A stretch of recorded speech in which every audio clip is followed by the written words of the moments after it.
coming up on the Chaos Effect. Just as we go to take 3 steps towards the car, Jim freezes and says, "Stop." So what? He says, "Shut up for a second."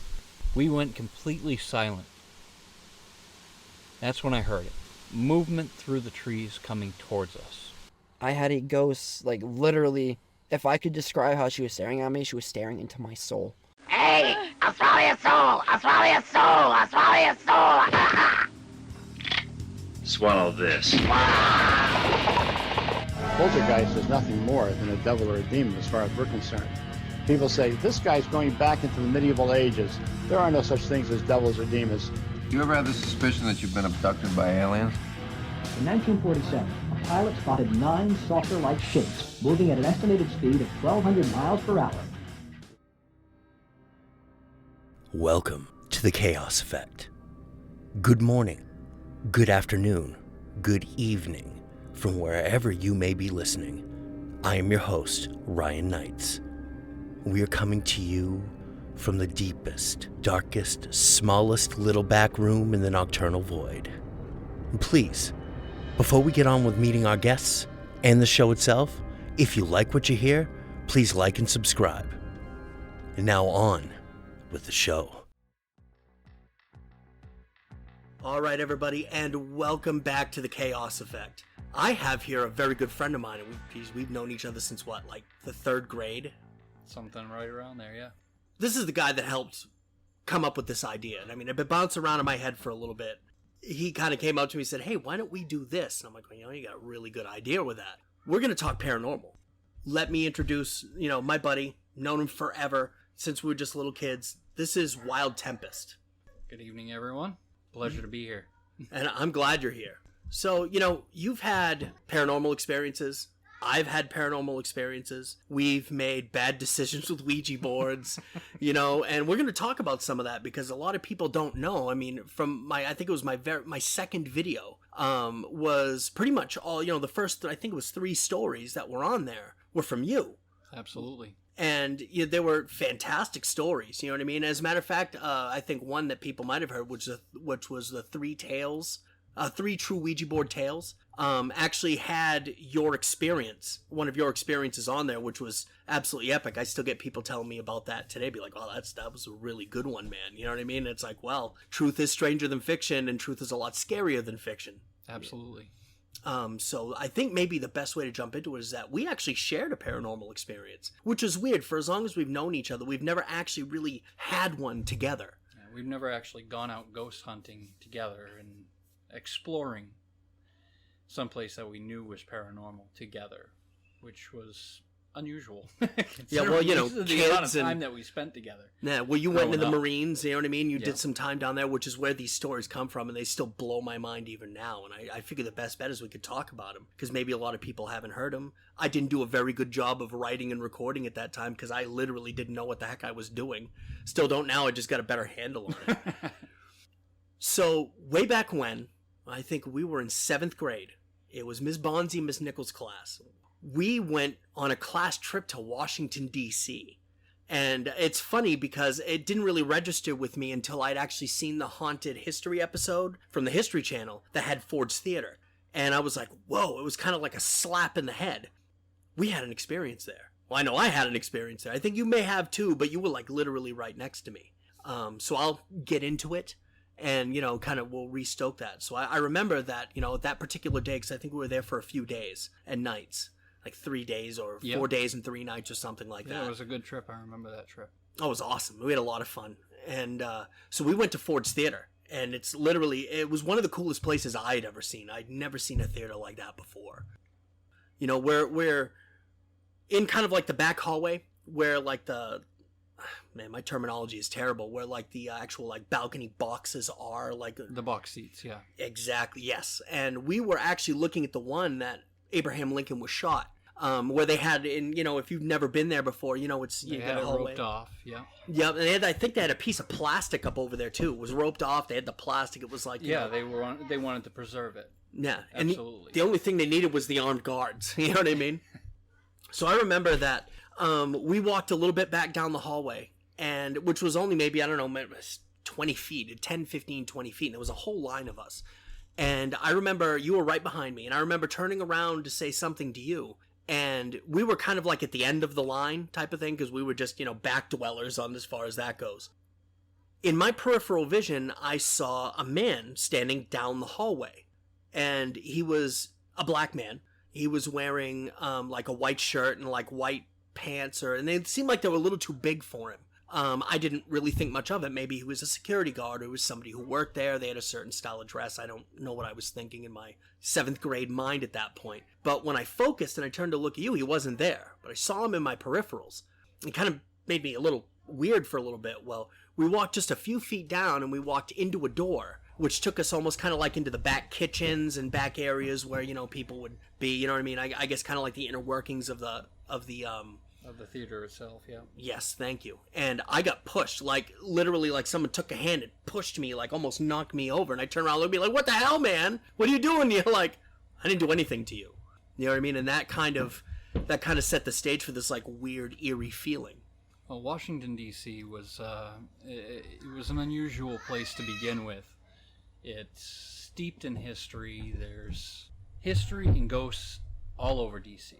At the time, I was still kind of honing my skills with ghost hunting, and feeling it out. But I remember almost the entire time that we were down there, it just had that creepy feeling to it. That feeling that you're being watched, that butterfly effect, sort of, in your gut. And that's one of the ways that I've come to realize that I'm in an area that is haunted. I actually refined that to a degree throughout my life, to where I could actually drive down a road that I'd never been down, past houses I've never seen before, and I could accurately point out exactly which ones were haunted and which ones weren't, which ones had activity and which ones weren't. Now, most people would call BS on that, and I actually had a buddy of mine that did call BS on it one day. He says, "Yeah, I don't believe you." He was a roommate of mine in the Marine Corps, and we went ghost chasing a lot together. And we were going down this road that we'd never been down before, and I was pointing out houses left and right. And he says, "Yeah, that's complete and total BS." I said, "Pull over." So he pulled over, right outside a house that I just pointed at and saying, "That one's haunted." I said, "Let's go." We hopped out of the car, went up to the door, knocked on the door. Now, this is down in South Carolina, Georgia area. People are a lot more open about hauntings and things like that down there. When the homeowner actually came to the door, it was rather awkward at first, but I explained to him that we had a little bit of a bet going. I could accurately tell when someplace was haunted and when it wasn't. I asked him point blank, I said, "Is your house haunted?" And the homeowner said, "Yes." He's absolutely right. You owe him some money. Talking to my friend, talking to my roommate, and my roommate was absolutely dumbfounded that I could actually go down and accurately point out different houses. It's a tough skill to acquire, I'll tell you that. But I remember that feeling all the way throughout just about everywhere in Washington, D.C. From the Capitol building to the Vietnam War Memorial to Ford's Theater.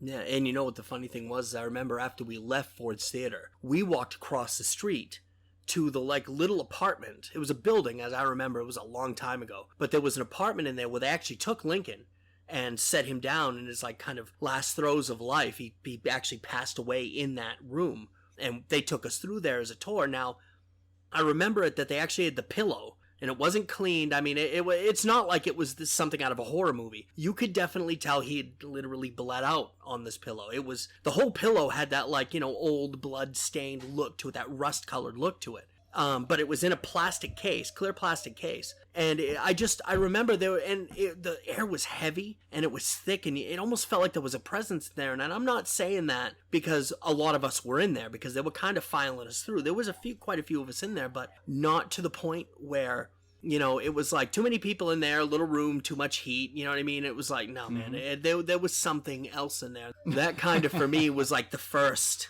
real thing outside of what I had experienced at my grandparents' house. You know what I mean? So the air was definitely very thick in there. I do remember that. It was very thick. You had that constant feeling that somebody else was there, somebody that you couldn't see, that feeling that somebody was watching you, and yet every time you looked over your shoulder, there was nobody there. Yeah. So you, in moving on, and this is what I love about this, because a lot of people have heard my stuff. You know what I mean? I've put my stories out there and rock and roll, you know, because might as well. I mean, if I don't have anything else to do, I think it's cool. And I'm, hey, you know, why not this story? Well, I did 3 of your stories on like my second video, but I don't know how many people have actually watched them and all that stuff. So I figure it would be really cool if we got together and we could discuss those, because I can tell them, but it comes out way better coming from you, because you were there and you remember it, you know what I mean, better than I could in relating it. So what do you think? I mean, we did Colebrook Plantation. We also did the like the Voodoo Cemetery, I guess, and we also did the Travelers, which was that little experience after I believe we actually also covered the Ouija board story with my friend Dave. Yes. As a matter of fact, yes, that was on the first video, but we did. So I'll give you, where do you want to start? You know what I mean? Do you want to start the one with Dave, and then kind of work into the other ones? I mean, I figure, you know, hey. Well, let's just kind of roll with it for a moment here, and give your listeners a little bit of background on me. I've always been a unique individual. You know this. You've known me since I was young. I developed a strange fascination with the paranormal time I was probably around 6 years old, to the point where as soon as I could understand what books said, what was written in them, I started devouring every piece of information that I could get on the paranormal. Everything from ghosts and witches to vampires and monsters to the strange and unusual with Atlantis, and you name it. I've done some research on it at least. So, on top of that, all the years I've gone ghost chasing, research into religions, I've got a very thorough background on this stuff. To this day, there's still experiences that I just cannot explain. The one that probably brings the most emotion, especially nowadays, would be the very first Ouija board experience I had with my buddy Dave. Dave and I think we were in junior high at the time during the summer. He invited me over to sleep at his house, which he lived not all that far from me at the time. He had a loft above his garage. That was where he had his Nintendo set up. That's where we kind of hung out. We played a lot of Dungeons and Dragons there, and you know, it was just kind of a nice quiet hangout that all of us neighborhood kids would just kind of go and chill out at. Well, Dave invited me over to sleep there for the night, so I went over. We had a great time playing Nintendo all day long. Well, around 9 or 10 o'clock at night, his stepfather came out and said it was time for bed. Neither of us wanted to go to bed, so his stepfather decided to fix that problem by killing the power to the garage. So, of course, we were in pitch black. It happened to be a full moon that night. Nice. It was coming up on the end of summer, so it was getting cooler. Fog was starting to roll in here and there. The leaves were starting to change color. But I remember we were sitting around, we were bored. But I had brought the Ouija board. The Ouija board, again, for your listener, a little bit of background for your listeners, was given to me by my grandmother before she passed. Seeing that we had an interest, and me and my brothers had an interest in it, so she gave us her personal Ouija board that she used while she was growing up. We got using it that night by moonlight. The loft itself was quite long. It went the entire length of the garage, but it wasn't very wide, it wasn't very tall. Dave had 2 couches set up on one end of the loft. One couch ran the length, and the other couch ran the width. The one that was on the width was right underneath the only window in the loft. That was the one that we were sitting up on. We had the Ouija board set on top of the window sill, and the couch itself kind of balanced there. And we were using the light of the moon to be able to use the Ouija board. See, that's ultra creepy right there. I mean, that's like, other than like putting it in the middle of the floor and setting up with candles type of thing, that's just like natural type of thing. And I mean, with a Ouija board, what you believe, what you don't believe, I'm going to imagine some people who are going to listen to this have had Ouija board experiences, and it's always better to use a psychic circle instead of a Ouija board, but in all honesty, they're all just kind of... Ouija boards are tools. Ouija boards are tools. They can be very dangerous. They're no different from a power saw, in my opinion. If you don't follow the safety rules, if you don't follow the rules of using a Ouija board, you're going to get yourself into trouble. And you don't want to start messing with things that you don't fully comprehend and don't fully understand how to control them. Well, at this point in my youth, I didn't really fully understand it. We got contacting a spirit that we had contacted many times before. It called itself, if I remember right, I believe it called itself Odysseus. And of course that rang true to me from all the studying that I had done with Greek mythology and things like that. Although, according to the spirit, it didn't date back that far. We got fooling around with it, asking the normal questions, asking stupid questions like if it could tell us when we would die and things like that. Eventually we got bored. This is probably about after an hour of playing around and asking stupid questions here and there, we started to get bored. And we asked the spirit if it could prove to us that it was there. It said yes, but it also spelled out the word later. Now, to jump in here real quick, I remember when you had told me the story before. I believe it was Dave at first was up more by the window, or I don't know if you guys were on the same level. That was after. Okay, so that was after him looking out and seeing something. This part happened before. Of course, a Ouija board telling you that it's going to prove to you that the spirit is actually there with you kind of freaks you out a little bit. Kind of gets your mind racing. What if this is just a game? What if this is real?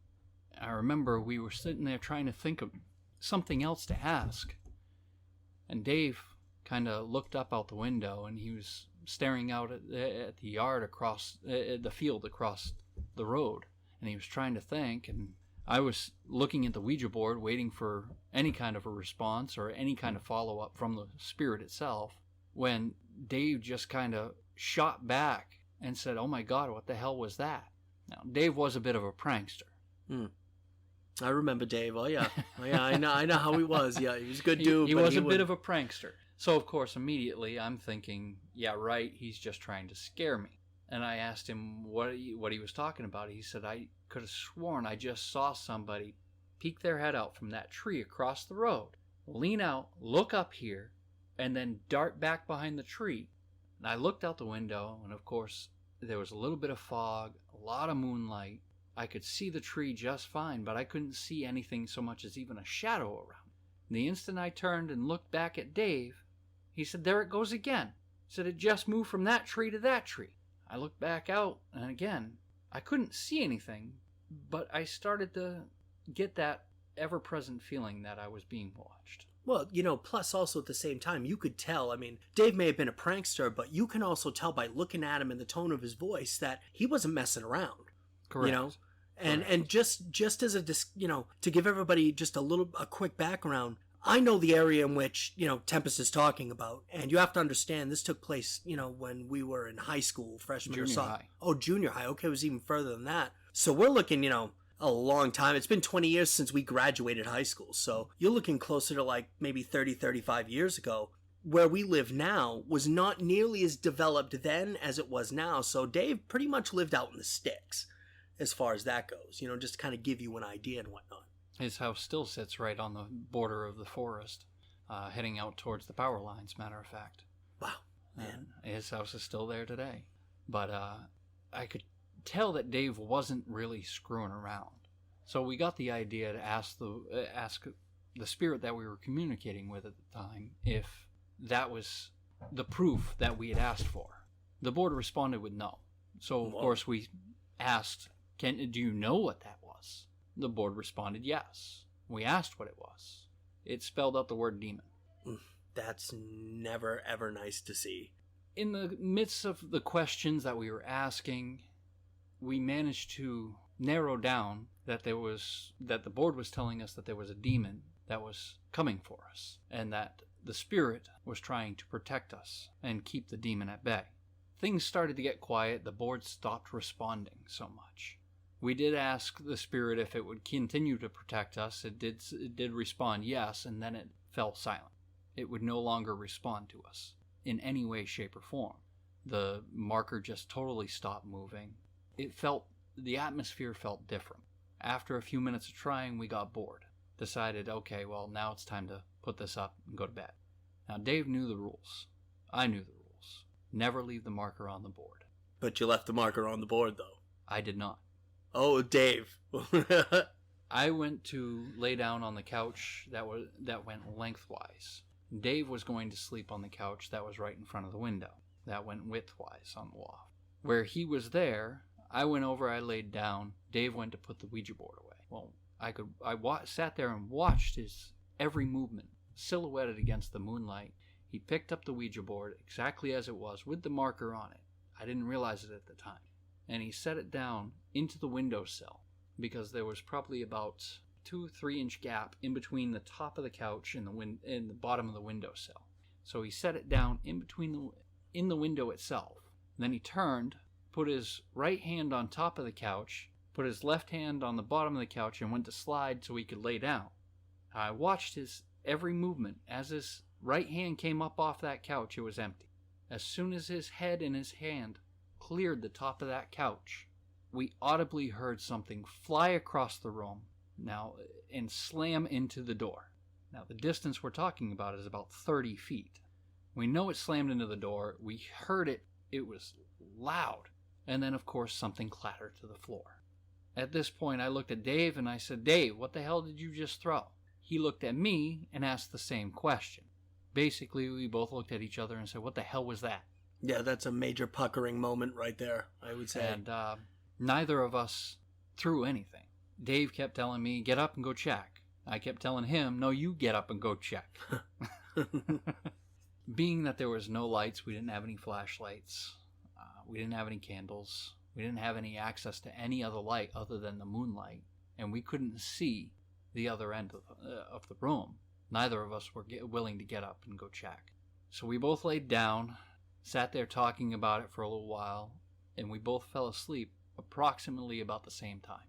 When we woke up the next day, I opened my eyes, I looked over, I watched Dave open his eyes. Neither of us had been up.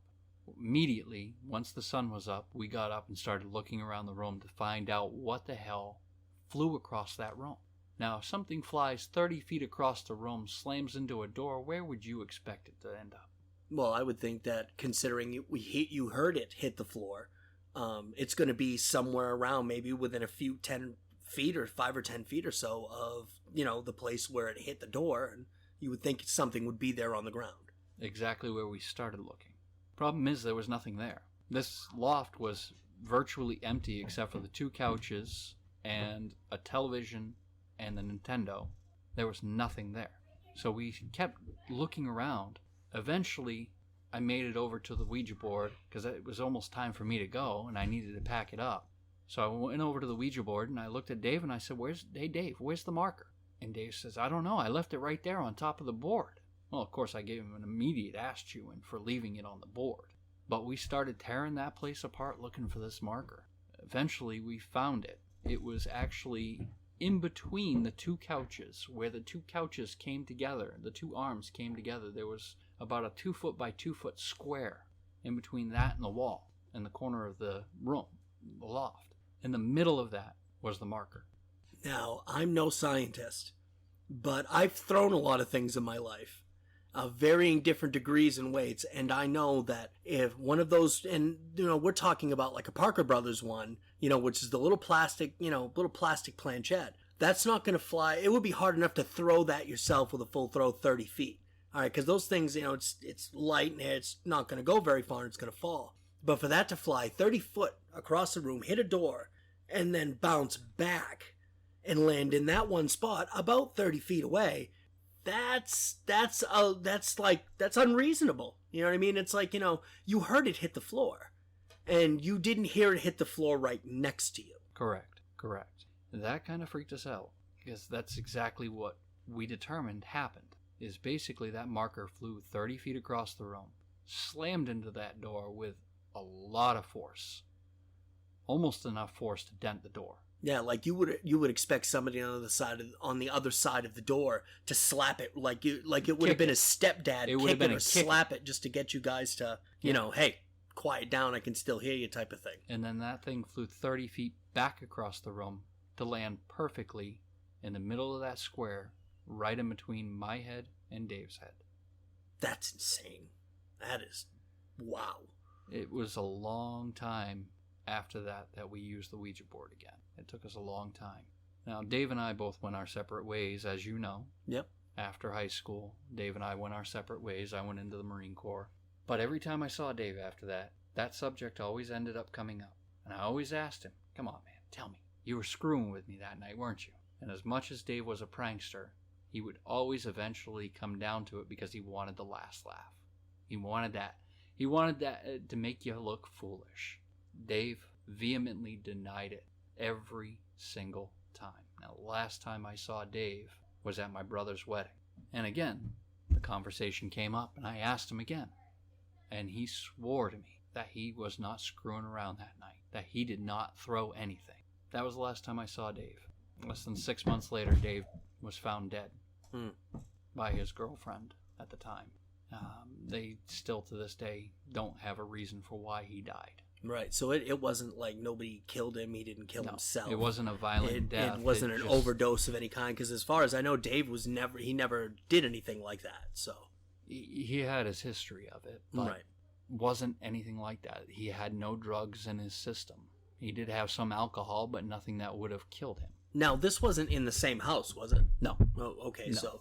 Now, as a question, did he ever, like, whenever the conversation was brought up, did he ever say that there was any, like, residual, I said that wrong, any residual after effects? Like, maybe, like, he knew something, opening up a door and it didn't go back, like something was actually in the loft or in the house or around the property or something like that. After that experience, the loft was never the same for us. It had a totally different atmosphere. I think that was the last time that we actually hung out up in the loft. None of us felt comfortable up there anymore. And for you, that statement is kind of big because of the fact that I know what you've dealt with and what you can deal with. So, I mean, granted, yes, you were young at the time, but still, if it's too much for you, and me knowing you as well as I do, then you know it's something up there. I've had like I said, I've had a lot of experiences throughout my life, and that one always stuck out to me because I've never experienced something with another person to that degree. I thought it was fake at the time, but they took it to their grave.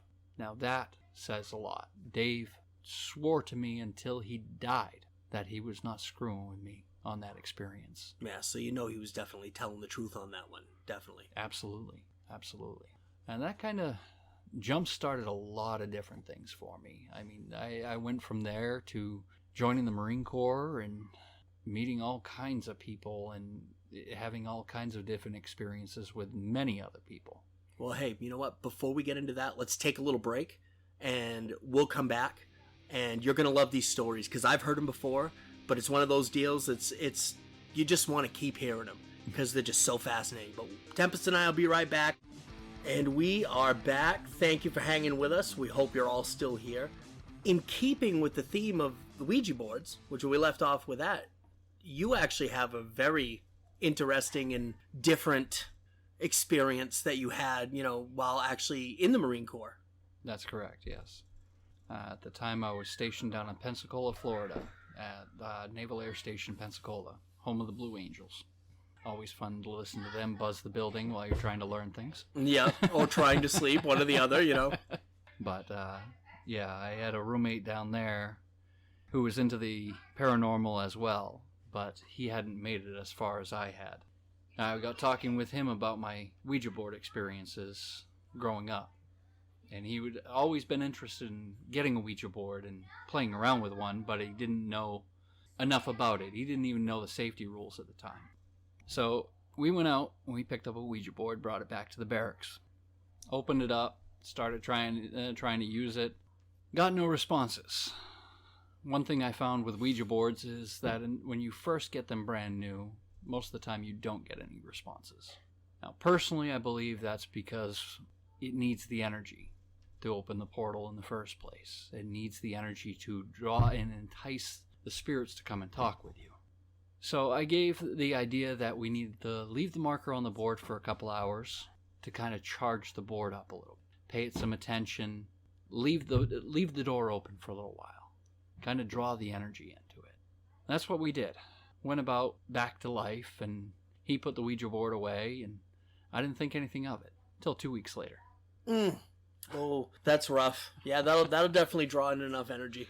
2 weeks later, after a rough day of training, I walked into the barracks room. I was alone. Lit up a couple of candles, kicked on some Iron Maiden, had a black light and a strobe light in the room. Kicked on the black light, kicked on the strobe light. Had the strobe light going fairly fast so I could actually see what I was doing at the time.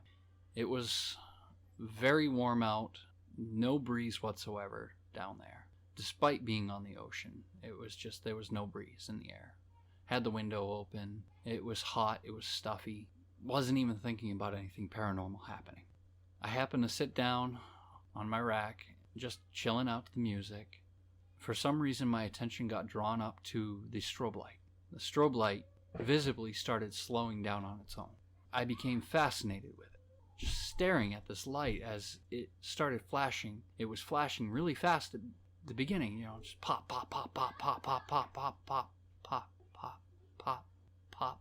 And the last pop kind of blinded me for a second. Came away, and standing in front of me, when my vision cleared, in the form of the light spots that you see when after staring at a bright light, standing in front of me was the form of a man, roughly around 6 feet tall, very wide-shouldered. And of course, I started rubbing my eyes. I couldn't quite believe what I was seeing at the time. Didn't know what the hell I was seeing at the time. Blinking, rubbing my eyes, moving from side to side, thinking that it would go away. Not only did it not go away, but I noticed a couple other things while I was moving my head. I noticed the candle flames, which had only been maybe a quarter of an inch tall to begin with, were suddenly 2 to 3 inches in height. Whoa. The window shades, which had been just hanging dead because there was no breeze, were blowing at almost a 90-degree angle, as if there were gale force winds. It was about that point in time that I realized what I was looking at, that I was looking at a spirit, an actual manifestation. And being curious and stupid and naive, I reached my hand out and I touched it. The blast of cold that went through my body, I have never felt anything like that. Even being from Maine, growing up in freezing cold weathers and freezing cold winters, I have never felt the coldness that this energy had to it when it passed through me. That had to be like a otherworldly type of cold. Every nerve ending in my body was just suddenly frigid. Instant goosebumps. The instant I touched the spirit, it disappeared. The flames returned to normal. The shades returned to normal. The strobe light returned to normal. Everything stopped. And I just sat there in absolute awe for God only knows how long. That's something like it make you wonder, like, wow, did I see what I just see, or am I that tired type of thing? It was exactly that. Within a few minutes, or at least what seemed to me to be a few minutes, I didn't have a clock at the time, so I wasn't paying attention to how much time had passed. Somebody started pounding on the barracks room door. I went over to the door, looked through the peephole, and it was a friend of mine. His name's Deke. For your listeners, again, I'll give a little bit of background on Deke. He was self-proclaimed druid priest, practicing. He was in the Navy, but he was a self-proclaimed practicing druid priest. Thought it was odd that he'd show up right after a situation like that, but I opened the door, said, "Hey, Deke, what's up?" No sooner did I get that out of my mouth, he grabbed me by the throat and forced me against the wall lockers. Put what he called his spirit dagger, which was one of the fantasy daggers. He put that to my throat. Started asking me what just happened here. And at first, I couldn't put two and two together. I was just in shock of what was going on and having a knife to my throat for no reason. He kept asking, and eventually I finally told him to get the knife away from me and I would tell him.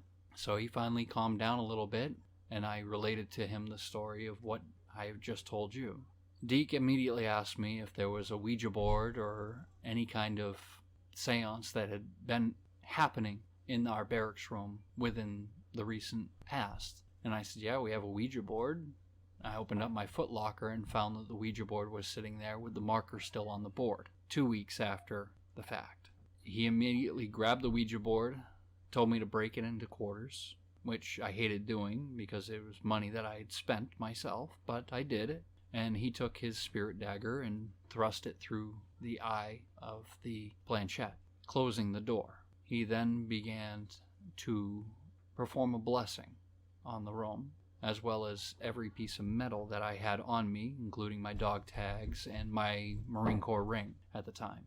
Once he had all of that done, he explained to me that by leaving the marker on the board for that long of a period of time, we opened a fairly large gateway and something very powerful came through. Said he had been on the opposite end of the base when it came through. And he actually felt that then, I would Absolutely. And he tracked it all the way back to my room. That might have been bullshit, I don't know, but again, the timing of his arrival was pretty odd. kind of lent credence to the fact that, okay, maybe this guy really is telling the truth, and of the time that you spent around him, it's not like he literally gave you any idea that he was, hoaxing, or he wasn't really what he said he was. Correct. As soon as he got done with the blessing, he handed me my Marine Corps ring and dog tags back, said this room should be clean now. If anything further happens, come see me at my room. And he left. Time he left, my roommate showed up. So, of course, I had to explain to my roommate what happened. Once that got done, I was putting my dog tags and my Marine Corps ring back on, and as soon as that metal touched my skin, I began to feel an anxiety attack like I have never felt in my life. I became extremely anxious, very fidgety. I could not stand still. I could not sit still. I kept pulling at the ring. I kept tugging at the dog tags. My roommate asked me what was going on, and I said, I've got to get out of here. I've got to leave. I've got to get out of this room. Right before we left, I pulled the ring and the dog tags off and threw them down. We went for a walk. He suggested we go to Deke, and I said, no, it's fine. I just need to get some air. So we went out for a walk around the base. Everything was fine. I just seemed a lot more calm once we got outside, but I was still very anxious, very antsy, and it seemed like we wandered in no general direction whatsoever. Well, we ended up making a fairly large loop of the base, and when we came back around, we happened to be passing by the base chapel, the base church. We were on the opposite side of the street at the time. Now, this is roughly 8 or 9 o'clock at night, so it was dark, it was pitch black, and there was nobody out and about. The next few moments I remember, but I felt, and I still feel to this day, that I had no control over my actions. My roommate did me the favor of explaining a few extra details to me after the fact, but he said I just kind of stopped dead in my tracks time we got even with the church, turned towards the church, started crossing the street, saying, "You can't stop me, I'll come in if I want to." Now, the base chapel only had 3 steps going up to it, 3 concrete steps with a small railing. I made it up 2 of them. When I went to take the 3rd step, my roommate was still across the street at the time. I was literally shoved away from the church, back down onto the sidewalk. And I remember the feeling of not being able to breathe, not being able to catch my breath, not knowing what the heck is happening to me. My roommate came running over time he saw that and said, "No, we gotta go, man. We gotta go see Deke. We gotta go figure this out."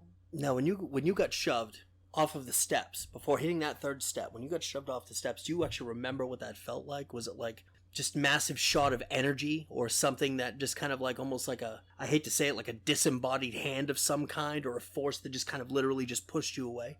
It felt as if somebody took both hands and shoved with more might than you could imagine having against my chest. Wow. It was a surreal experience. It was one that has stuck with me ever since. And I remember once I was finally able to catch my breath, I agreed to go and see Deke. We started heading in that direction, but I remember hearing a voice in my head that just constantly, over and over and over again, just kept saying, "Go to the ocean, see the ship. Go to the ocean, see the ship." And I remember I spoke it out loud, and I was kind of talking to myself, but my roommate was there. And I said, "What the hell does that mean?" My roommate said, "I don't know, but the docks are dead ahead of us. Let's just go over and see what's going on." So we made our way over to the docks, and we stood there for probably about 30 seconds, scanning across the darkness. the voice gone silent. I didn't see anything at first. Then across the bay, where there is land, I caught sight of not car headlights, but what looked like a lantern light or a torchlight. It flickered, moving slowly across the landscape, but above the tree line. Now, was it just one, or was it more than one? It started off, I noticed the one, and then it began, a second one appeared shortly after, more towards the back, and I remember telling my roommate, that's the ship. And he said to me, but there's land over there. So he wasn't seeing what you were seeing then. He saw the light, too.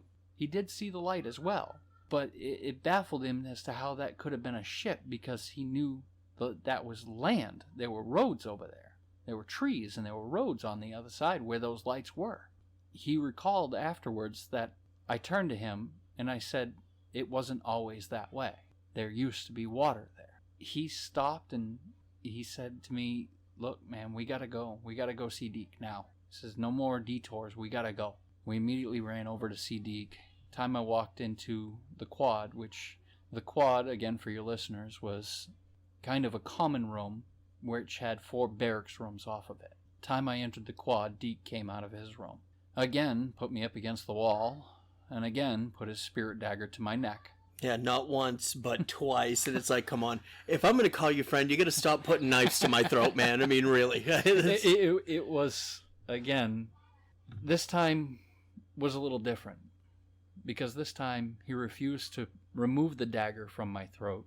I could feel it biting my skin a little. That was the last that I recall of his conversations with me.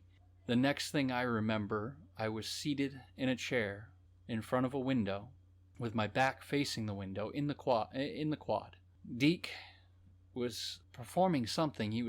It was inaudible to me, but he was standing behind me, and I could feel his hands on my shoulders. My head was down, my eyes were closed. I knew my roommate was still in the room, and I remember there was another girl there. There was a girl there that, her name was Darlene. She was good friends with Deke and myself, and I remember her going to the window, and I remember her peeking out through the shades. Said she saw movement. Now, my head was down, my eyes were still closed. When she peeked out of the shades, I remember her saying, oh my God, there's a fox outside. To this day, I could tell you the exact details of what that fox looked like. And you never even saw it. You never picked your head up. You just...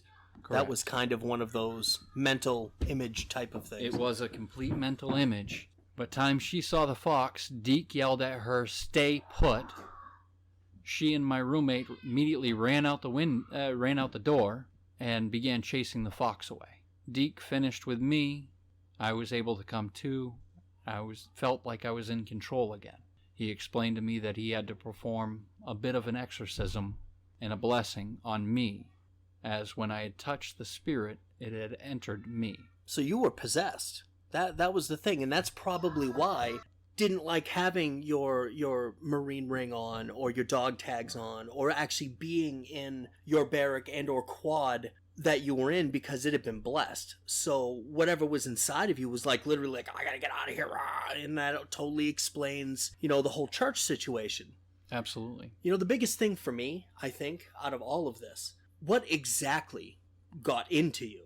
What spirit was it? If it was that powerful and it felt like it saw the chapel and it's like, you know what, I'm gonna enter and there's nothing you can do about it. This would have had to have been a pretty strong spirit. I mean, do we dare say demonic? Or could it have been something else? It's hard to say. Military bases around the globe are known for hauntings. All things considered, you know what I mean? War, even accidents happen on military bases. And correct.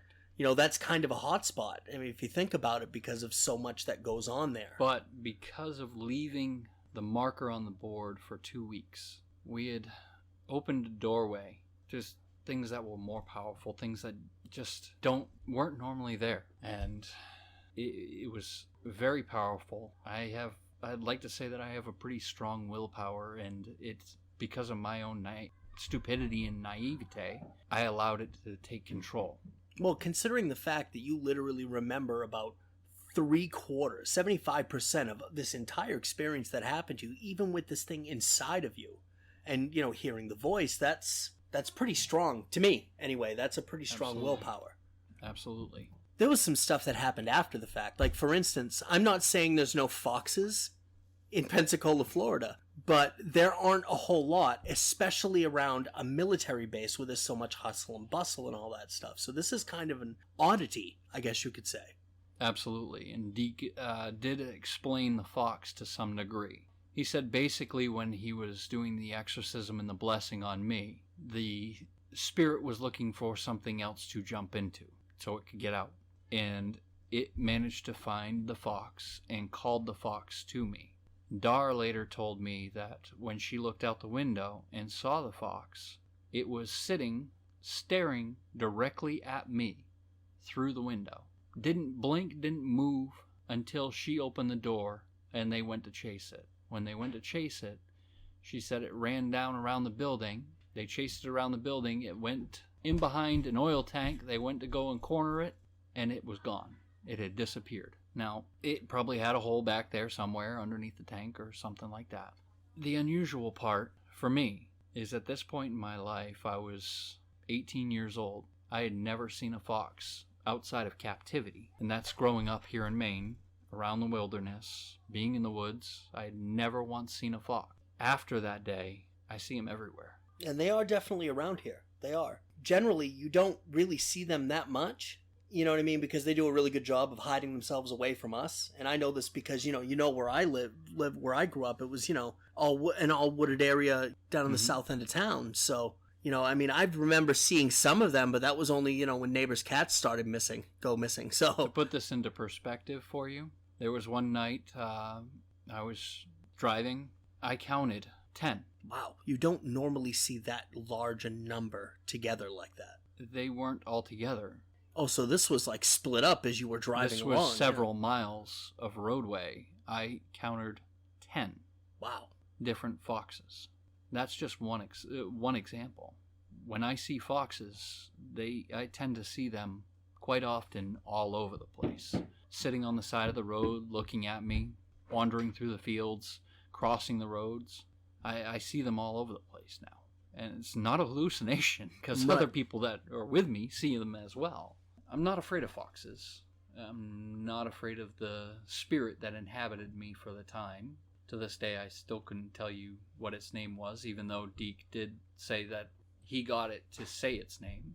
I've only had to contact Dar once, and when I asked her the name, she said it.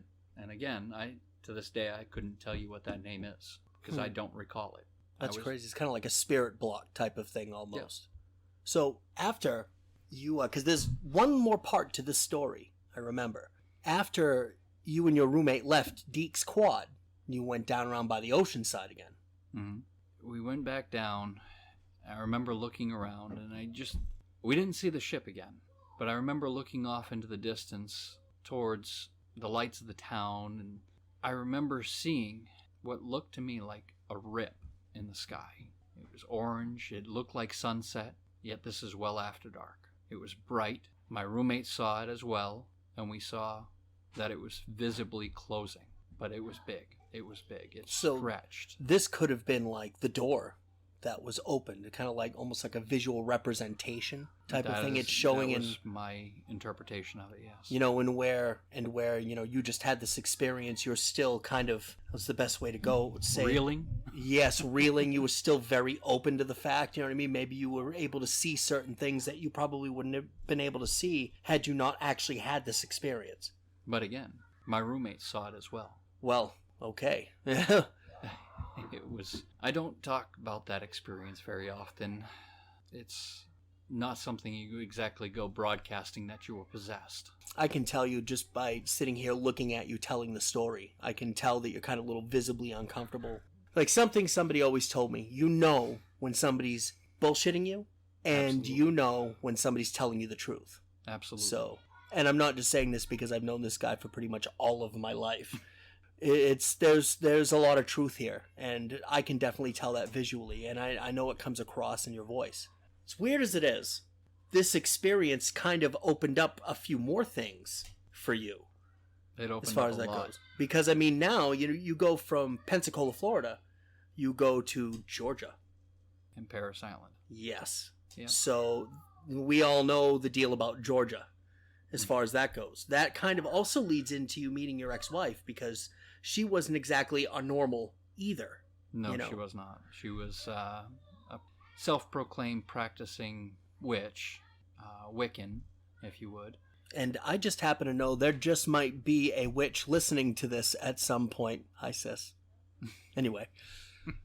Yeah, she was a unique one. She was actually the one that introduced me first to the power of mirrors and how mirrors can actually show you alternate realities. It's hard to explain. The reflection in a mirror can show you things that you can't normally see. Yeah, it actually can also act as a gateway. There are a lot of Japanese myths and rituals that include mirrors, and it's not always a good thing. Correct. You got one more story in you?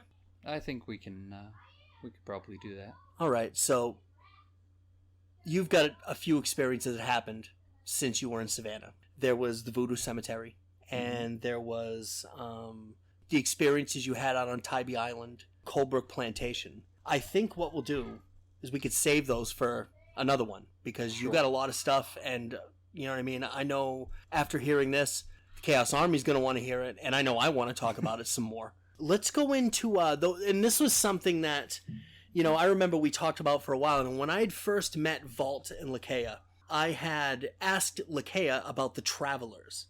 I had asked her about them because she's, you know, she is a witch, and she knows a lot about a lot of things. And this one kind of stumped her a little bit. She's like, well, it could have been this and it could have been that. And I'd had a phone conversation or a couple with her and Vault over this type of thing. And I think it kind of stumped the both of them, kind of like it's us. So I think of what we could, since we were talking about your ex and, you know, how she seemed to be very knowledgeable about something like this and knew exactly what was going on. I figured we could go into that story. Well, the story of the Travelers. That one's complicated. Well, that's what we do here. There was an old, overgrown military installation out on Tybee Island that I had visited many times. It's very, very active, very haunted. There are some aspects of it that are not really pleasant. You definitely get a very big foreboding feeling there. Now, I wanted to introduce my ex-wife to it, and my ex-brother-in-law to it. So we got together and jumped in the car, and we decided to drive out there one night. This was fairly late at night. We were actually approaching midnight when we got out there. When we got out there, you had to drive down a little bit of a dirt road. Nothing. It was fairly well traveled. But then you had to take a left-hand turn onto the path that led to the fort. It was when we turned onto that left that we had to stop the car, because there was something in the middle of the road on fire. This was odd. It was midnight. We're looking at something round and black sitting in the middle of this trail, burning. Well, of course, it got my curiosity up. It got my brother-in-law's curiosity up. So we got out of the car to go and check it out. My ex-wife at the time kept telling us, you need to stay in the car. We need to go. We need to go. Being who I am, being what I do, I had to check it out. So I got out of the car and we walked over to it, and it was a coil of some black material. It looked like wax. It was spiraled into itself, and the fire was burning down to the center. So it was almost kind of like, to give a visual representation, and the way that you had explained it to me, and kind of how I took it was, I don't know if they make them anymore, but you remember when Off used to make these citronella spirals? Thank you. That's kind of how I always had explained this to me in the past. That's exactly what it looked like, only it was completely black. And the fire, if I remember right, it was burning in, and it was about halfway to 3/4 of the way, all the way to the center. I remember looking around when after we saw it, and we were wondering what the hell it was. I remember looking around at the overgrown forests around us, and again, for your listeners, to give you the idea, the forests around this trail were so thick, a squirrel would be hard-pressed to get through it without making a ton of noise. This is just like really thick, dense woodland. Absolutely. Swampland. Oh, even more so, yeah. Yes. And you're talking the heart of Georgia and South Carolina. This is very dense overgrowth. It was a lot of vines, a lot of branches, a lot of bushes. Nothing was coming through those forests without making a ton of noise. Now, looking around, there was nothing around us. Couldn't hear any birds chirping. Couldn't hear any insects, which is quite common down in Georgia, is to go outside in the middle of the night and you hear the bugs everywhere. You hear the cicadas, you hear the chirping of the crickets, and it can be peaceful, but there was none of that. It was completely silent. Yeah, and normally, like in a lot of like cryptid cases, or even just like hunters, when a large predator comes into the area, or something that's totally terrifying to the local wildlife, everything just completely zips right up and doesn't. Exactly. I remember looking back at the car, and my ex-wife, who was kind of leaning out, telling my brother-in-law and I that we needed to get back in the car and we needed to go immediately. And her paranoia kind of fed into the situation, and I realized she might be right. Something odd's going on here. Well, something odd was definitely going on there. I just had no way to fathom exactly what it was at the time. I began to be a bit more paranoid and anxious. My brother-in-law kept saying he didn't like it and he wanted to go. So we ran back to the car, jumped in, backing out of the trail and getting ready to turn back on towards the main road. When I did, I looked back at the burning spiral, I guess, for lack of better terminology. Just as I pulled away from the trail, I saw at least 3, if not 4 people suddenly kind of materialize out of the trees around it. There are 4 people standing there, Mm-hmm. and they're just kind of staring at you. And they weren't there before. Right, and considering how dense the woodland is around there, you would have noticed or heard them either coming through the trees or maybe coming down the road because it was a dirt road. Absolutely. They weren't there before. They definitely came out of the trees and out of the tree line. They were all dressed in black. They were all focused on the car. Well, the time I saw that, it was put the foot down on the accelerator and get the hell out of Dodge. Yeah. Which we did very quickly. Yeah, that's not something that you want to stick around for. No. It wasn't until later that evening, once we had gotten back to the house and kind of things had calmed down a little bit, that I began to press my ex-wife for information. I had gotten the feeling that she knew more than she was telling me. And that's when she began to tell me that the ritual that we had stumbled into was a summoning ritual, but not one that summoned spirits or demons. This was calling somebody to come and join a coven. She believed that they were calling me. Now, did she know about the Ouija board experience that we just talked about? We had on talked. base? We had talked several times about that. Yes. Okay, so then that kind of lends to the fact that you had this experience and survived rather well out of it, actually. Mm-hmm. And I guess I could understand why they would want you, considering your paranormal background and that you just have this sensitivity to things like this. I mean, I've seen it myself. You know what I mean? You've got more of a sensitivity than I do. It was a surreal time in my life and a very unique situation. She told me that they had a local coven in the area that called themselves the Travelers, that had found some way to be able to blend or camouflage themselves or materialize in different places. She believed that they were calling, she hoped, which was her words, that they were calling for a new member, that they wanted to bring a new member or initiate into their fold. She wasn't completely sure of that, because they could have had nefarious means as well. They could have been looking for a sacrifice to feed whatever was giving them the energy to materialize and travel. I didn't think much of it after that, till probably about 2 or 3 weeks after. I was on my way back to base, middle of the day, driving down the highway. I happened to get the feeling that I was being watched. Odd time to be being watched. Odd time to hit that feeling that something paranormal was nearby or something unusual was happening. I remember looking off to the right-hand side of the road, and next to a large weeping willow was one of the people that I saw materialize, dressed all in black, black hair, just standing there watching me drive by. So he wasn't wearing a hood or anything like that. You could see his face plain as day. Mm-hmm. You knew this was one of the four figures, even though it was dark. And Correct. you really couldn't see features or faces, or other than the fact that they were just four figures dressed in black. That's the silhouette that you're getting, because this being around the midnight hour. Correct. So that's pretty heavy. Again, to give a little bit of background, my night vision is a bit better than most. I've been told I have 20/15 vision, which means I can see perfectly for miles. I operate best at night, so I've grown up in the night. My eyes adjust very easily to the dark, so I can make out details that most other people can't. I recognized the person. My eyes locked with theirs. I drove past. I looked up in the rearview mirror, and they were gone. Just seemingly vanished out of nowhere. Correct. Well, that kind of makes sense if because we have talked about this before, and how you thought literally that they had materialized out of the trees itself. Correct. You know what I mean? So it wouldn't be that big of a possibility. So, to be able to jump from one place or another. And I know this sounds crazy. I know it does. There are things in this world that we can't even comprehend, that we don't understand. Correct.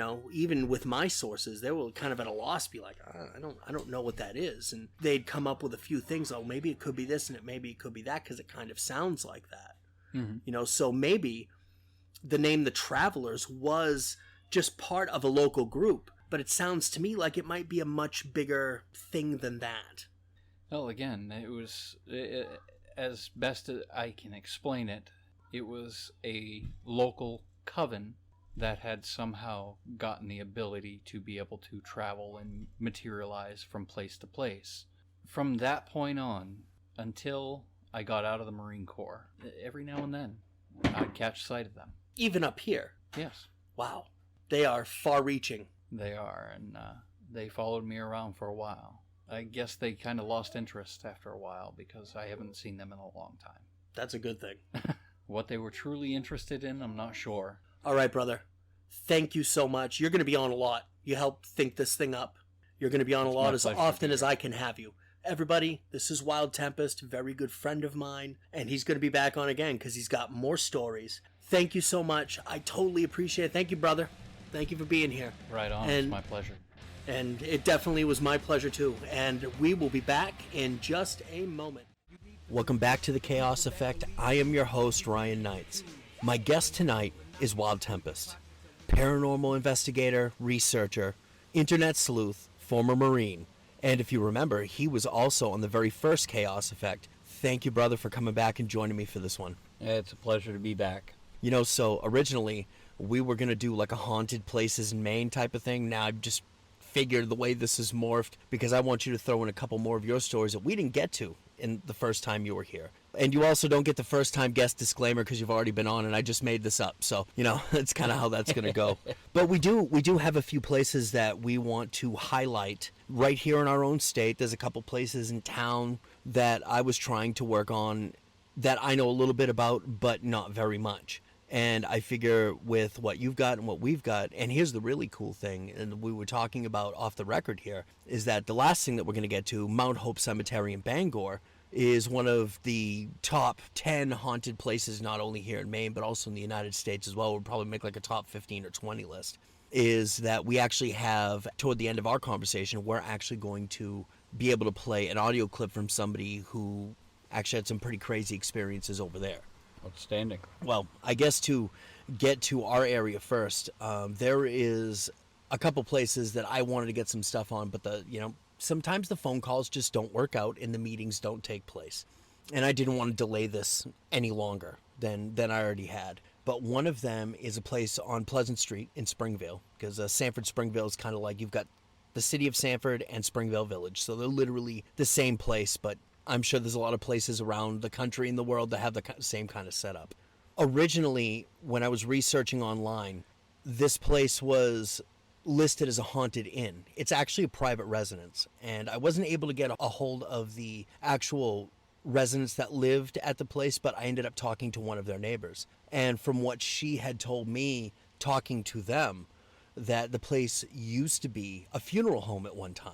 Kind of is like, and she's talking about they're seeing things and stuff's moving around, and it's like, yeah, okay, I kind of get that idea. Another place in Springville, a little further up, we call it Indian's Last Leap. Basically, all it is it's kind of like a little cliff with a pool at the bottom of it.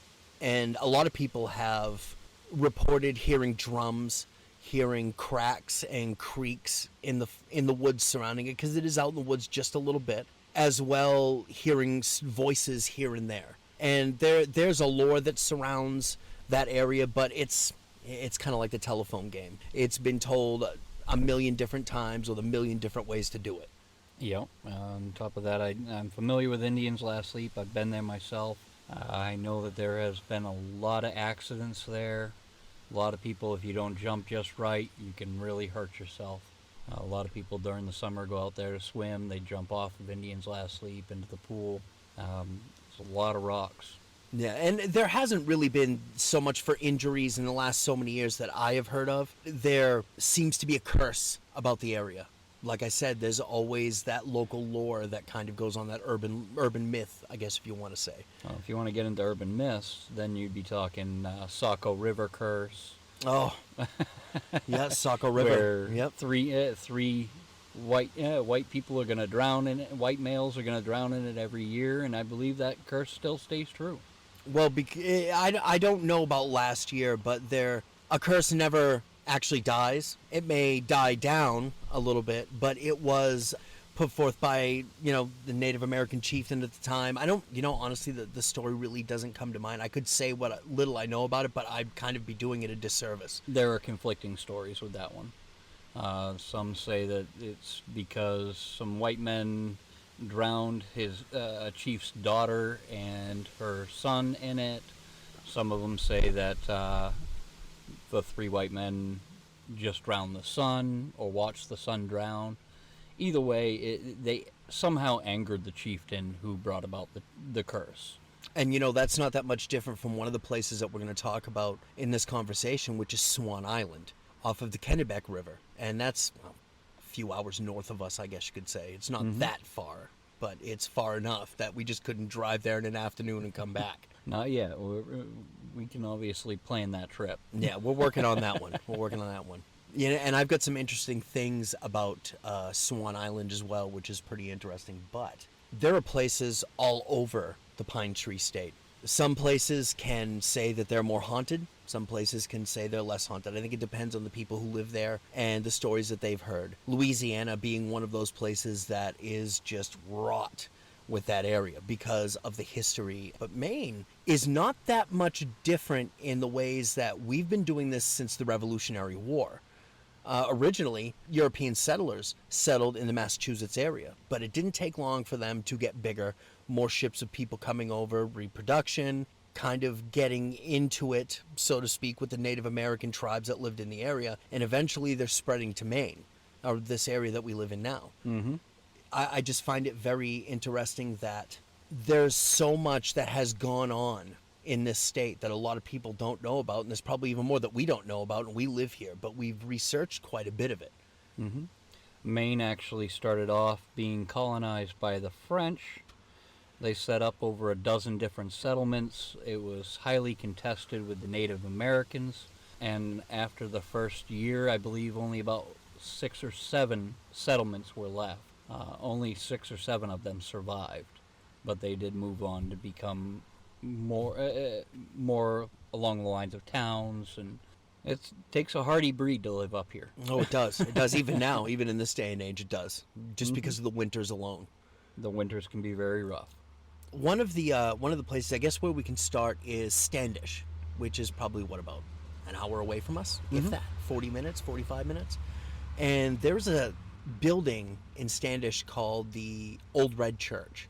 And the Old Red Church has quite the history of it. The Old Red Church in Standish, the town of Standish was founded in 1754. In 1766, the first church was built where Route 25 and 35 meet. In 1804, the Reverend Daniel Merritt, using some of the timber from the original 1766 church, was used to build this church. Now, before I go on, unless you know where to look, and unless you know who to contact, and you're willing to buy all of this literature and material, it is extremely hard to find written accounts of a lot of stuff. Some places are probably easier than others. I had a hell of a time trying to find anything on any of the places that I wanted to highlight for this. So what I had to do is I had to go searching on YouTube and watch paranormal videos. And a lot of times I don't really watch them. Maybe it's because I have this just general dislike for Ghost Adventures because they've been caught hoaxing stuff. You know what I mean? And that's no knock on anybody who loves that show, because they do have a lot of really cool stuff. But I'm just not one to sit down and watch that type of thing. The few videos that I did watch were actually rather interesting as far as history and taking notes. So the inside of this church, it has changed a little bit. Basically, when you walk into this church, they have a bunch, it's not just pews, but it's boxes.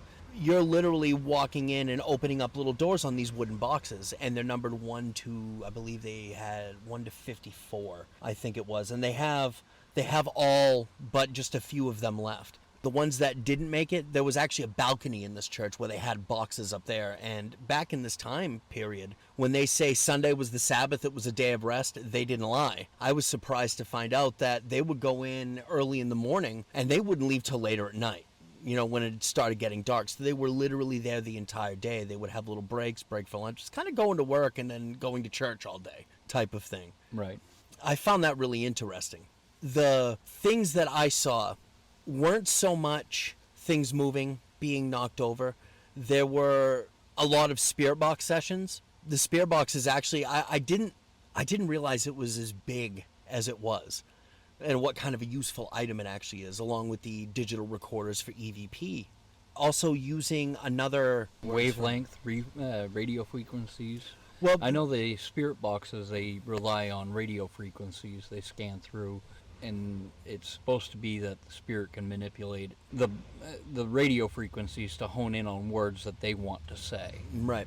There was another experiment that was used in all of the videos that I watched. It was like a sensory deprivation experiment where their eyes would be closed off, they would be wearing earmuffs so they can't see and they can't hear, and the spirits would actually be able to contact you mentally or telepathy wise, I guess you could say. I know how that probably sounds. People outside filming or witnessing the event would ask questions, and the person who was actually doing the experiment itself would be able to relay whether they were being touched, cold spots, and as well being talked to by these spirits.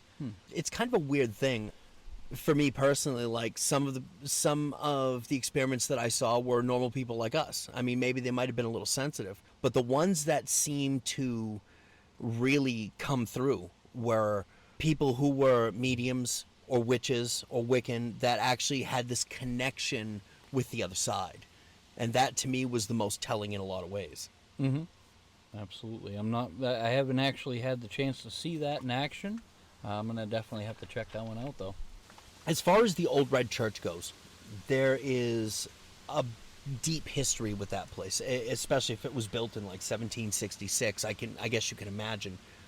And you know how we are as people, you know, we don't always disagree and we break off into our own groups and factions, and they had that type of thing too, where basically you kind of had the more conservative group that stayed within that church, and you had the more liberal-minded group that actually moved down the road and started their own church. Within this church was also Standish High School for a time. A lot of people reported kind of, I guess, the usual fare when it comes to the paranormal: footsteps, doors opening and closing, certain cold spots. One thing that really got me is during the sensory deprivation experiment, the person conducting the experiment was in front of a door. Originally it said, I feel something really cold right behind me right here. And when one of them went to check, they said, okay, there's a little bit of a draft. Okay, so that wasn't until the experiment was done. He had realized, he's like, no. He goes, I just didn't feel a draft. He goes, I literally felt cold air blowing on the back of my neck. And that was like, ooh, okay. Because when he went and checked, he's like, yeah, he goes, I didn't feel any of this. He goes, I felt something else, like something was definitely hunched over the top of him. And even when they were doing their spirit box sessions, the Reverend Daniel Merritt actually came through and talked to them a little bit, which I thought was very interesting in its own right. Intriguing.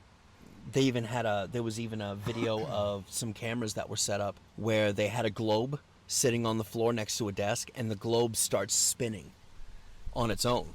And there weren't, of course there wasn't anybody there moving it. There was no wind that was in there that could actually move that globe the way it was spinning, because it would start spinning slow, get a little faster, and then stop. And it kind of did that a couple of times, which I thought was pretty interesting. Now, during the course of the of your researching the history of this church, did you come across significant deaths or anything like that? Obviously, churches back in the day were used for not only church services, but for funerals and funeral rites and things like that. But usually with any kind of haunting, there is an association with some kind of Trauma. trauma, thank you. Yeah, trauma or tragedy, yeah. Yeah. So much, not so much as far as anything like that. It was also used as a meeting house as well as a church back in that time. People who had been in the church later at night had also reported that it sounded like there were conversations going on. Sometimes there was shouting, sometimes there was just a murmuring. With the situation that we were talking about with the apartment above me, the Reverend was the most significant one that had come through. I think only because of the fact that during life he was really attached to this place. He'd sunk everything in his life into this place, all of his energy. I could see him being the biggest spirit coming through as far as that goes. Absolutely. But as far as any trauma or anything like that, not really. It's kind of almost like nobody's reported being hurt or scratched. Maybe getting the willies a little bit, but it's one of those places where it's not... It could be something like a residual haunting. Absolutely. I believe that we're all energy beings, and that energy cannot be destroyed nor created out of nothing, so it has to go somewhere. Right. Buildings are porous materials, they're made with porous materials, and they can absorb that energy, and sometimes they play that back. Yeah, so I mean, as far as like an active haunting in that situation, there are some teams that have gone in there and really haven't found anything. And like with the couple of videos that I watched, there were some teams that went in there and did get some stuff out of it. It seems to me that the really active haunting in the church would have been the first Reverend, but he's just kind of chilling out doing his own thing. Yeah, honestly, that's what I got out of it. Yeah. Lots of times they don't even realize they passed on. Right. They're just continuing with what they believe is their life.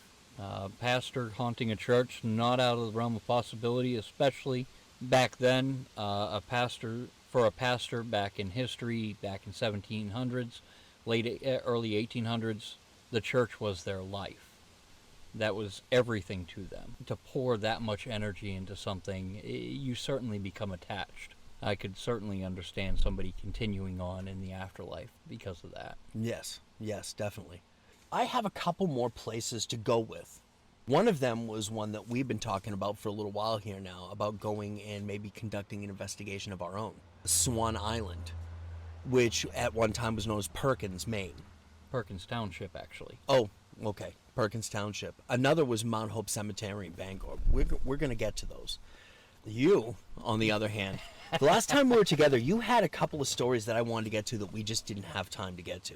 I want to conduct this one a little bit because I know which one that I want to hear first. And it was funny because I was actually watching a video last night of a group that I'm going to eventually soon be interviewing for the show here. And they were talking about a plantation that they really wanted to check out, Myrtle Plantation. That made me think of the plantation that you had a really interesting experience at. And anybody who's listened to the channel would know that I did a story called Plantation. I told you about it. As a matter of fact, I think you listened to it. And what I did was I took because I've always, that experience that you had at Coldbrook Plantation, it fascinated me because, and I'm not saying that, it just for whatever reason I seem to have been fixated on that because this was like the actual real firsthand account of somebody that I knew that had been to a place like this, that had seen that type of strife, that had seen the Civil War passing right next to it and possibly through it. I mean, we really don't know all the history of this plantation. That's correct, yeah. But I wrote this story, Plantation, using your experiences. And it got a pretty good reception. So what I want people to hear is I want them to hear your story and what really went on with you guys as far as that goes. Okay. Oh, Colebrook Plantation. That one took place a while back. I was still in the Marine Corps at the time, living down outside of Savannah, Georgia, a little town called Rincon. My now ex-wife, I happened to ask her one night about places that she was aware of that were haunted. She told me immediately that she knew of this plantation called Colebrook Plantation. I said, okay, well, what's the story? And she says, well, basically, the story is very similar to most plantations. Prominent white family, owned a lot of slaves, cotton plantation. Along the lines, somewhere around the Civil War, there was a revolution at the plantation, a slave revolt, where not only did the slaves revolt against the whites, but they slaughtered them, started fires, and somehow things went horribly wrong to where a lot of slaves as well as the whites died all across this plantation. And the place was basically leveled. What she was telling me existed there was a cemetery as well as some remnants of the main house. But in order to get to the main house, you had to go through the cemetery and where the slave quarters used to be, which is kind of the hub of activity there. So I told her I wanted to get a group together and go check this place out, which we did. We had about 2 carloads of people loaded up, drove out there, had to go down this bumpy dirt road to get to it. When we pulled up, first thing I noticed is that the road split both to the left and to the right, and it kind of horseshoed around the property. Big clearing. There were trees lining the clearing, and then there was another grove of trees further into the center of the clearing that we had to go through in order to get to the main house, which was really what I wanted to investigate. Time we pulled up, we parked along the side of the dirt road. Everybody got out, everybody smoking cigarettes, laughing, chuckling. This was right around sunset, so the sun's just starting to go down. We're handing out flashlights, getting everybody geared up. While they're all talking, I'm examining the property, trying to get the lay of the land. And off to the left, where the driveway itself horseshoed around, I was looking at the line of trees.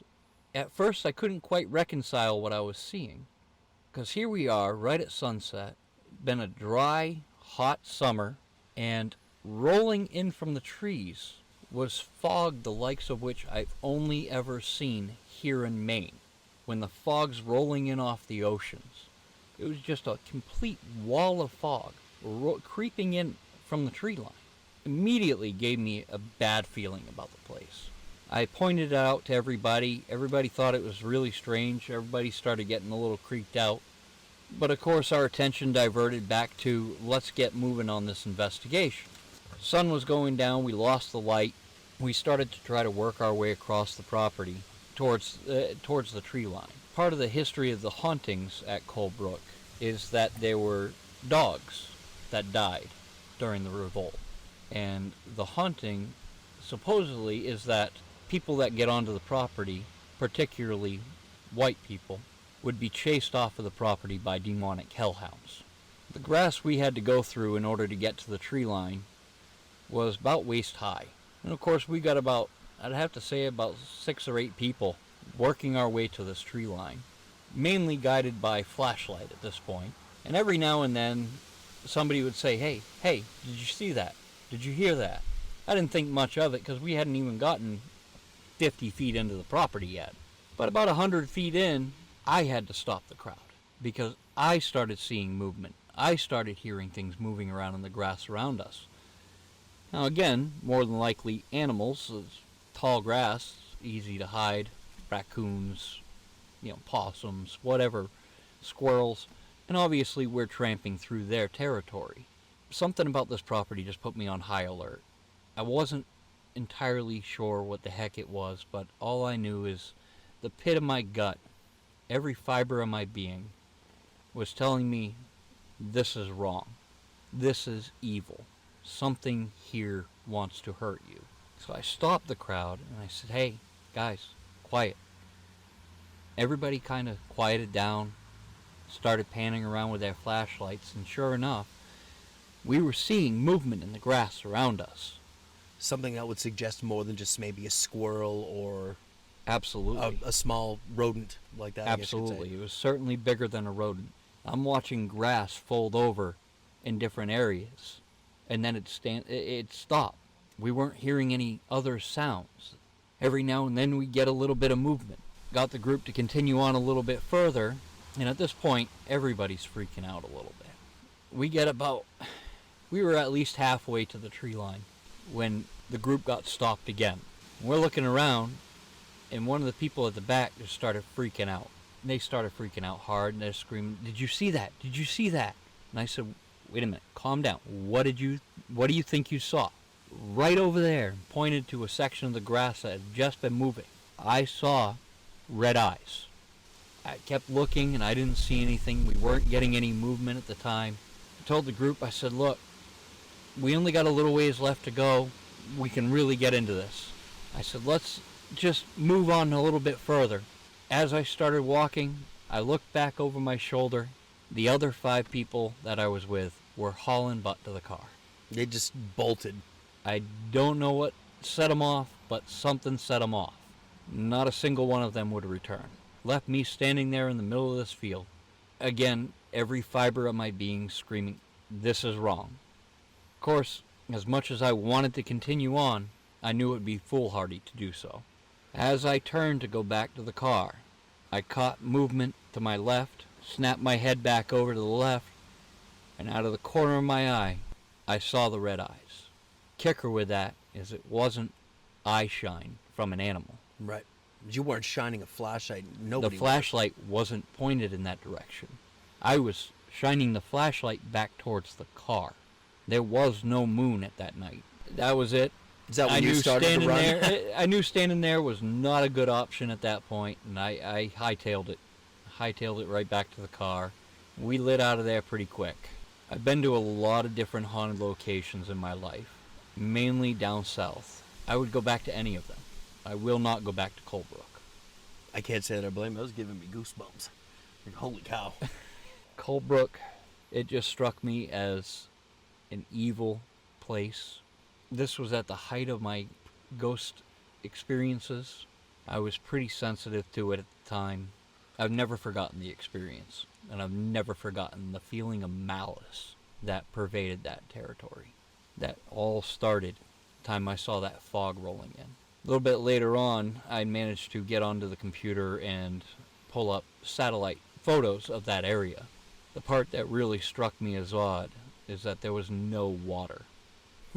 No swampland, no water anywhere near Colebrook. So we're looking at possibly a supernatural fog or just this really epically strange weather anomaly that never happens and probably hasn't happened since.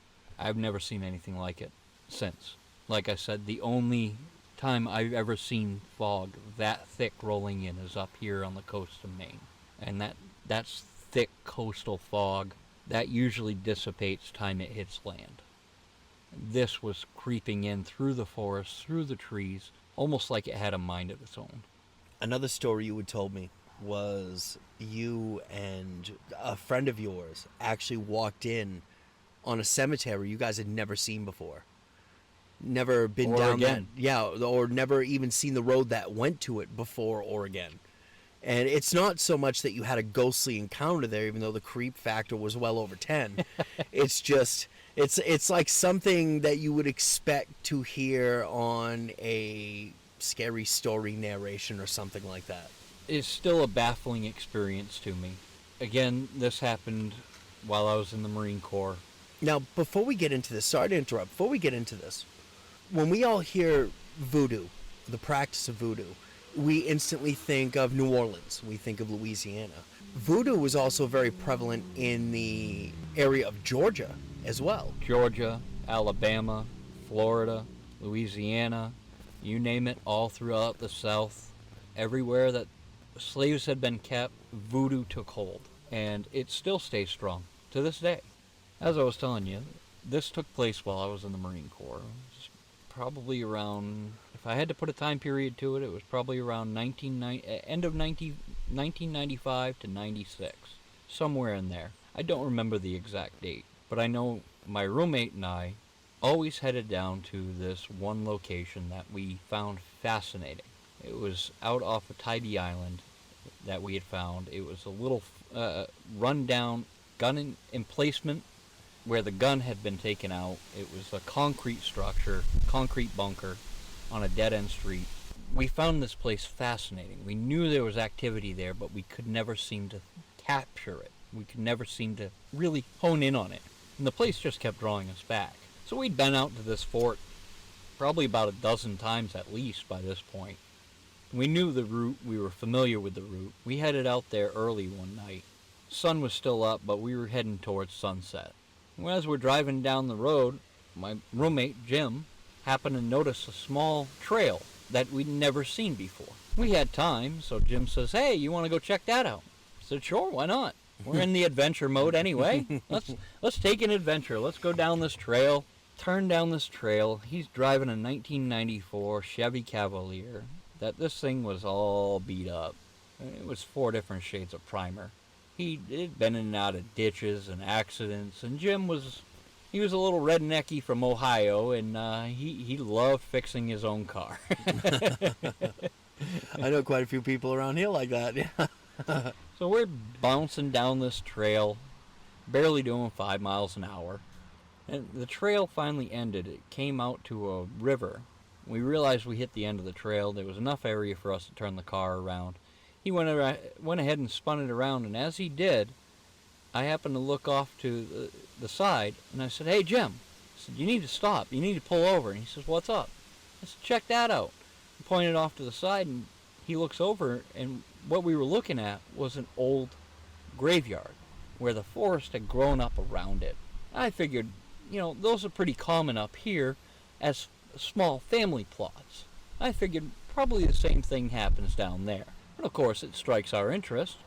We jump out of the car and go over and start investigating. Funny thing about Savannah and South Carolina and Georgia, the water table down there is extremely high. One of the things they cannot do, lots of times, is bury people underground. So they have a tendency to bury them in above-ground sarcophaguses.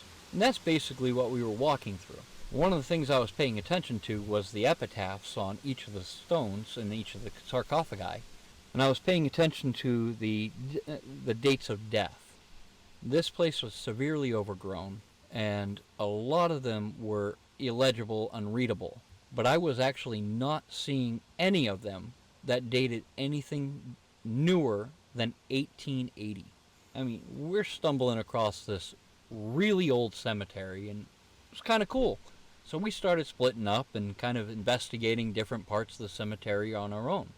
Next thing I know, my buddy Jim hollers over and he says, "Hey, I got something weird. Come check this out." So I went over to see what he had, and he's checking out this above-ground sarcophagus where the epitaph was at the end furthest away from us.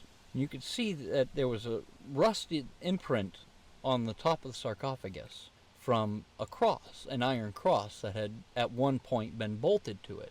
Now, the cross had been removed. The weirdest part about it, and the part that caught his attention as well as mine, was that the cross was pointed in the wrong direction. It was upside down to the head of the sarcophagus. That struck me as odd. I'd never seen anything like that before. That can't be a good sign. No. We went back to investigating. He went off to investigate the further reaches, while I started scouting around a little bit near that sarcophagus. As I did, I went to check out a sarcophagus, and I felt something brush against my hair. I don't know if you've ever been down south. Almost literally everything down there wants to kill you. Yeah, I've heard. You've got the brown recluses, you've got the black widows, you've got rattlesnakes, you've got all kinds of stuff. On top of that, you've got quicksand. Gators. You got poisonous snakes galore. Everything in the woods wants to kill you. So it's like head level, foot level. There's really no escaping. Exactly. Yeah. On top of that, some of their snakes actually climb trees. Great. Yeah, exactly. So, of course, time I felt something touch my hair, I jumped back and started looking to see what it was. That stopped me in my tracks, because when I looked up into the trees, what I was staring at was chicken bones, suspended from string, hanging out of the trees. I started looking around more, and as I looked up more, I realized almost every tree in the area had either small brown satchels or bags hanging from the trees, or chicken bones tied into them, all the way around the cemetery. See, you're brave. Had I seen that, I'd have been like, I don't know what that is, but I'm gonna no. No, thank you. Understandably. However, in all my research, since I've been researching the paranormal ever since I was 6 years old, there's only one practice out there that utilizes chicken bones that I'm aware of, and that's voodoo. Immediately, I started calling out to Jim to get his attention. As I was starting to call out to him to get his attention on the chicken bones and the fact that we needed to get the heck out of there, he's calling me over to the farther reaches. And he's pretty excited at this point. He's kind of, I can hear it in his voice is cracking. He's a bit freaked out. I went over because I couldn't get him to calm down, so I went over to see what he was so excited about. This boy was pale white. And I said, "What's going on, Jim?" I said, "Yeah, I got something to show you, and we got to get out of here." And he says, "Check this out," and points down to the ground. I turned my attention to where he was pointing, and I'm staring at two freshly dug, open graves. No headstones. Ground, the earth was still piled on the sides of them, side by side. I didn't know how to react. I immediately told him about the chicken bones, pointed that out. We were about to lose it. Both of us agreed we needed to get the heck out of Dodge. Just as we go to take 3 steps towards the car, Jim freezes and says, "Stop." I said, "What?" He says, "Shut up for a second." We went completely silent. That's when I heard it. Movement through the trees coming towards us. Voices talking at a distance, heading in our direction. Here we are, right at sunset, in the middle of an overgrown cemetery that hadn't been used since 1880, with 2 freshly dug graves and signs of voodoo rituals. We noped the heck out of there. Yeah. We immediately bolted for the car, jumped in, and I don't know how fast he was shifting, but we must have hit every bump on that trail on the way out of there. Oh, man. Good We were Lord. not waiting around to see who was going to be filling those graves. Yeah, well, because you didn't want to be one of them, you know what I mean? Or added to them, so to speak, I think, in this situation. Yeah. Funny part is, every time we went back to that fort after that, we constantly looked for that trail again. We never found it. Now, that's not just one of those things that you forget. It doesn't leave your memory. You're going to, in some roundabout way, you're going to know where to look when looking for something like that, and you never saw it again. It wasn't there. I don't know what happened to it. We didn't take any different turns that night, but the trail just was not there again. That was a surreal experience. Now, what time during the year was this? Was this like during the summer or the fall or the spring? All the seasons down there kind of blend together. They don't have the traditional 4 seasons like we do. Mm-hmm. I would have to say either spring or summer. Okay. It was warmer weather. Well, because the reason why I ask is because during the Festival of Samhain or Halloween, the veil tends to be the thinnest at any point during the year. I myself tend to be of the belief in certain people that I've talked to, depending on the place, that veil is thin regardless, because the energy is just so strong there. Absolutely. And actually, here's a special treat for you and for your listeners. Okay. Here's a story you haven't heard. You Nope. just reminded me. Wait a of one. minute. With all the years that we've known each other, this is a story that you've never told me in all of might the have. many hundreds of hours of conversation that we've had. I might have. Well, please, do tell. Do tell. I was stationed on Parris Island, South Carolina. Parris Island sits just outside of the town of Beaufort, South Carolina. During my time there, my buddy Jim and I, we seem to get into all of our antics together. Came across a couple of girls that we met. One of them was telling me how she used to host the ghost tours. She used to, every Halloween, she'd take people around to supposedly haunted locations and tell them the story to get them all creeped out. Well, I said, oh, fantastic. That's perfect. I said, would you be willing to do me a favor? And she says, what's that? I said, would you be willing to take us to a couple of these places and show us some? I'm really big into the paranormal. I've never been on the haunted ghost tours. I always thought they sounded kind of cheesy. And she says, sure, there's actually one right nearby. So we jumped in the car, and she directed us where to go, and we ended up in a residential neighborhood of Beaufort, South Carolina. Now, when I say residential, I mean these are standard quarter-acre lots. Some a little bit bigger, some a little bit smaller. And she had us stop right next to an empty lot. And I said, okay, what the heck's the story here? And she says, okay. She says, this one always struck me as odd. I said, okay. She said, sometime in the past, 1700s, at one time there was a house that stood on that lot. Okay. Same family owned it for generations. Eventually they put in a set of concrete steps with iron railings. The story goes that one night, the family that lived in this now vacant lot went over to their neighbor's house for dinner. Sat down, had a good meal, everybody was happy, everything was normal, and they parted their ways at the end of the night. Went home, went back to bed, went to bed, the neighbors went to bed.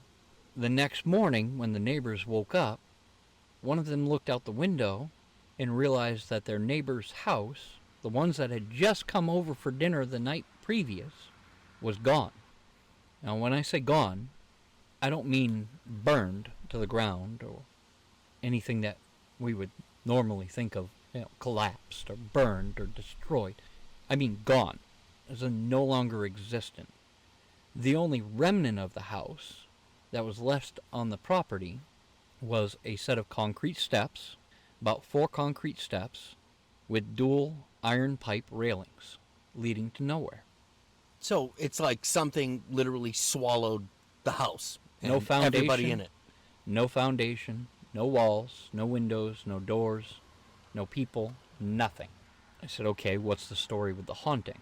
She said, well, the legend says that anybody who tries to climb these stairs late at night on a full moon will fall and break their neck. I thanked her for her time. We ended up parting our ways and going back about our business. About a month later, I looked at my buddies, my 2 roommates, both Jim and Kevin, and said, let's go check this place out. We remembered exactly where it was, and we went back late at night, around midnight. It was a full moon, very well lit. Parked the car on the side of the road, killed the headlights, made sure that nobody was paying attention to us, which all the lights in the neighborhood were out anyway. I jumped out of the car, headed across the street, and there before me was a small little wire fence, the concrete steps, and the iron railing. Oh, so you just went right up to this and be like, I'll climb them damn stairs. I did. Well, okay. The instant I touched the railing, this is a typical South Carolina summer night. No breeze, no coolness to the air, no coolness to the day. I touched that iron railing expecting it to be warm. It was ice cold. Turned around, told both Jim and Kevin that it was cold and that I had a really strange feeling. They said, well, come on, hurry up before a cop comes by. Because again, this is a residential neighborhood. I looked back at the stairs, summoned up my courage, sucked it up, climbed to the top.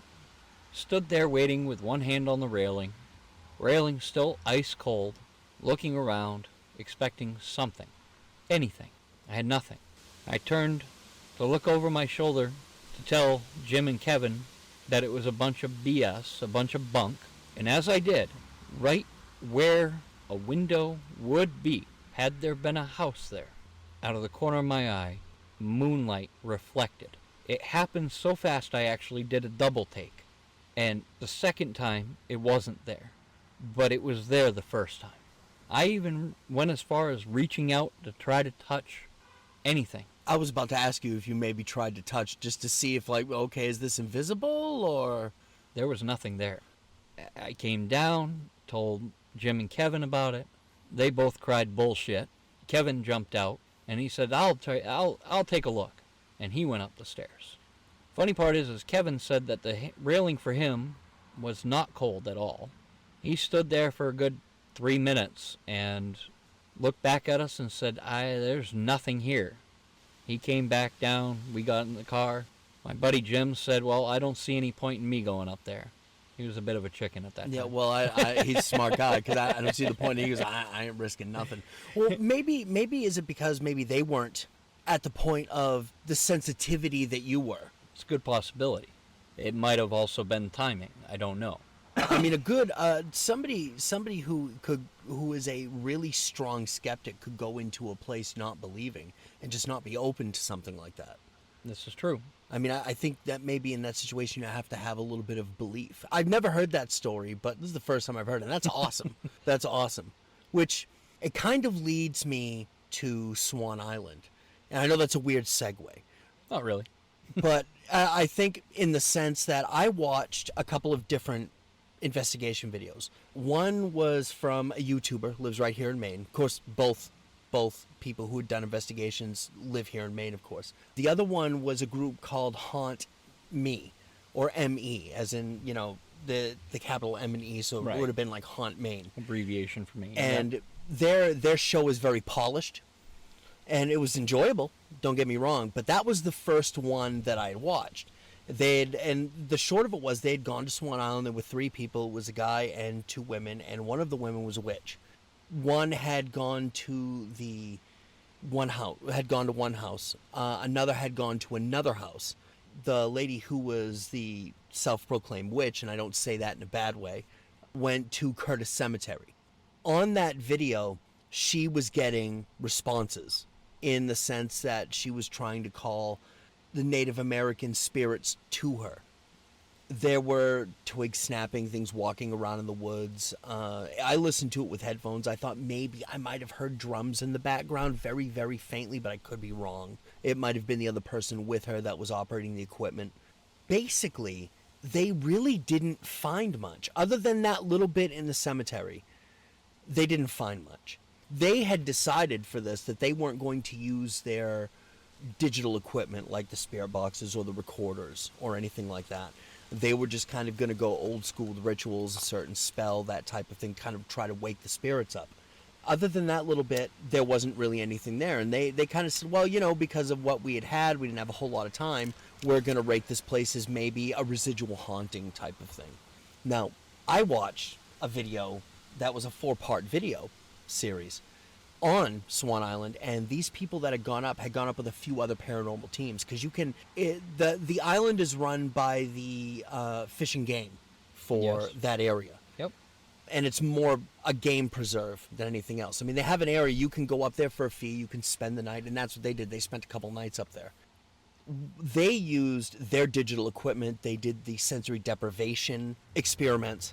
The spirits were literally alive on that island. Literally. And we're talking, because I guess the Abenaki were prevalent on that island. The white settlers move in. And I mean, Swan Island isn't very big. It sits in the Kennebec River, and it sits in one of its most wider spots. But the island itself is 4 miles long, and in certain places it's 1.5 miles wide. It's good size, but it's not good size. It's rather small. You can walk back and forth in this in, you know, less than a day. Absolutely. The thing that I got from it was all the different spirits. I actually took notes, which I'm sure you can hear the stuff rustling around. Audible noises can be heard, noises within the walls, bangs, walking around. Presences could be felt very strongly. See, they weren't allowed to go in the houses like the first group that I saw, so they stayed around the outside. But there were people capturing shadows, moving in and about around the trees around the houses, within the houses themselves. And these houses were locked up, so there wasn't anybody in the houses as far as that goes. And these groups that were in there weren't destroying anything or breaking into the houses, which they were doing it in a really, really good way. They were very respectful. But there were a few things that really got me, was that in the cemetery, in spirit box communications, they were talking to a little girl. They had talked to a man named Rupert. They had said their names and kind of they were kind of in and out. There were some experiments that we're trying to do to get the spirits to knock things over.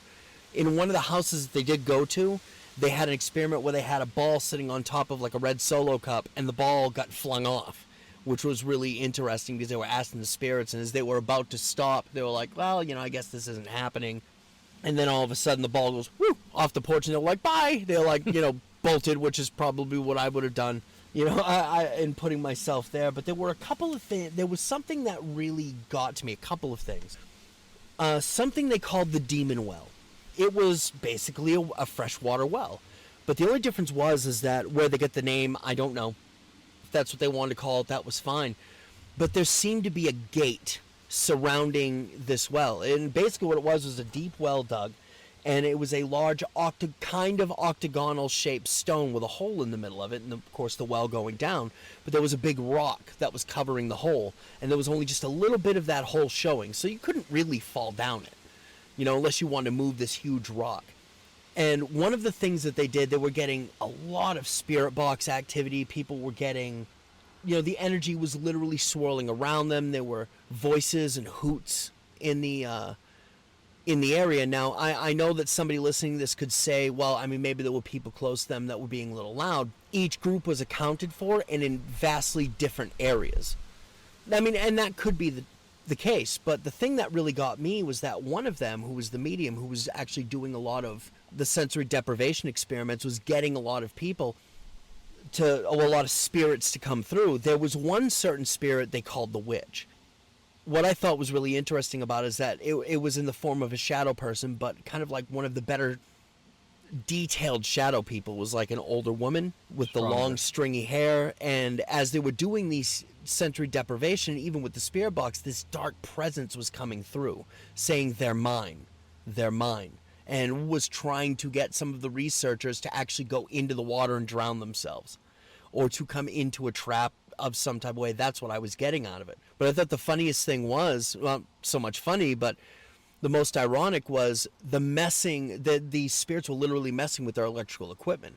And they got a lot of good stuff, but when they were getting photos of the witch, videos of the witch, they're looking at it, and when they wanted to go and show it for the video to try to show some of this footage or show these pictures, they were gone off of the memory card, which is weird because that first group that went up had a problem with their memory cards, a lot of corrupt data on there that they couldn't use when they were doing that experiment. Well, I'm sorry, that investigation. But they took out dowsing rods.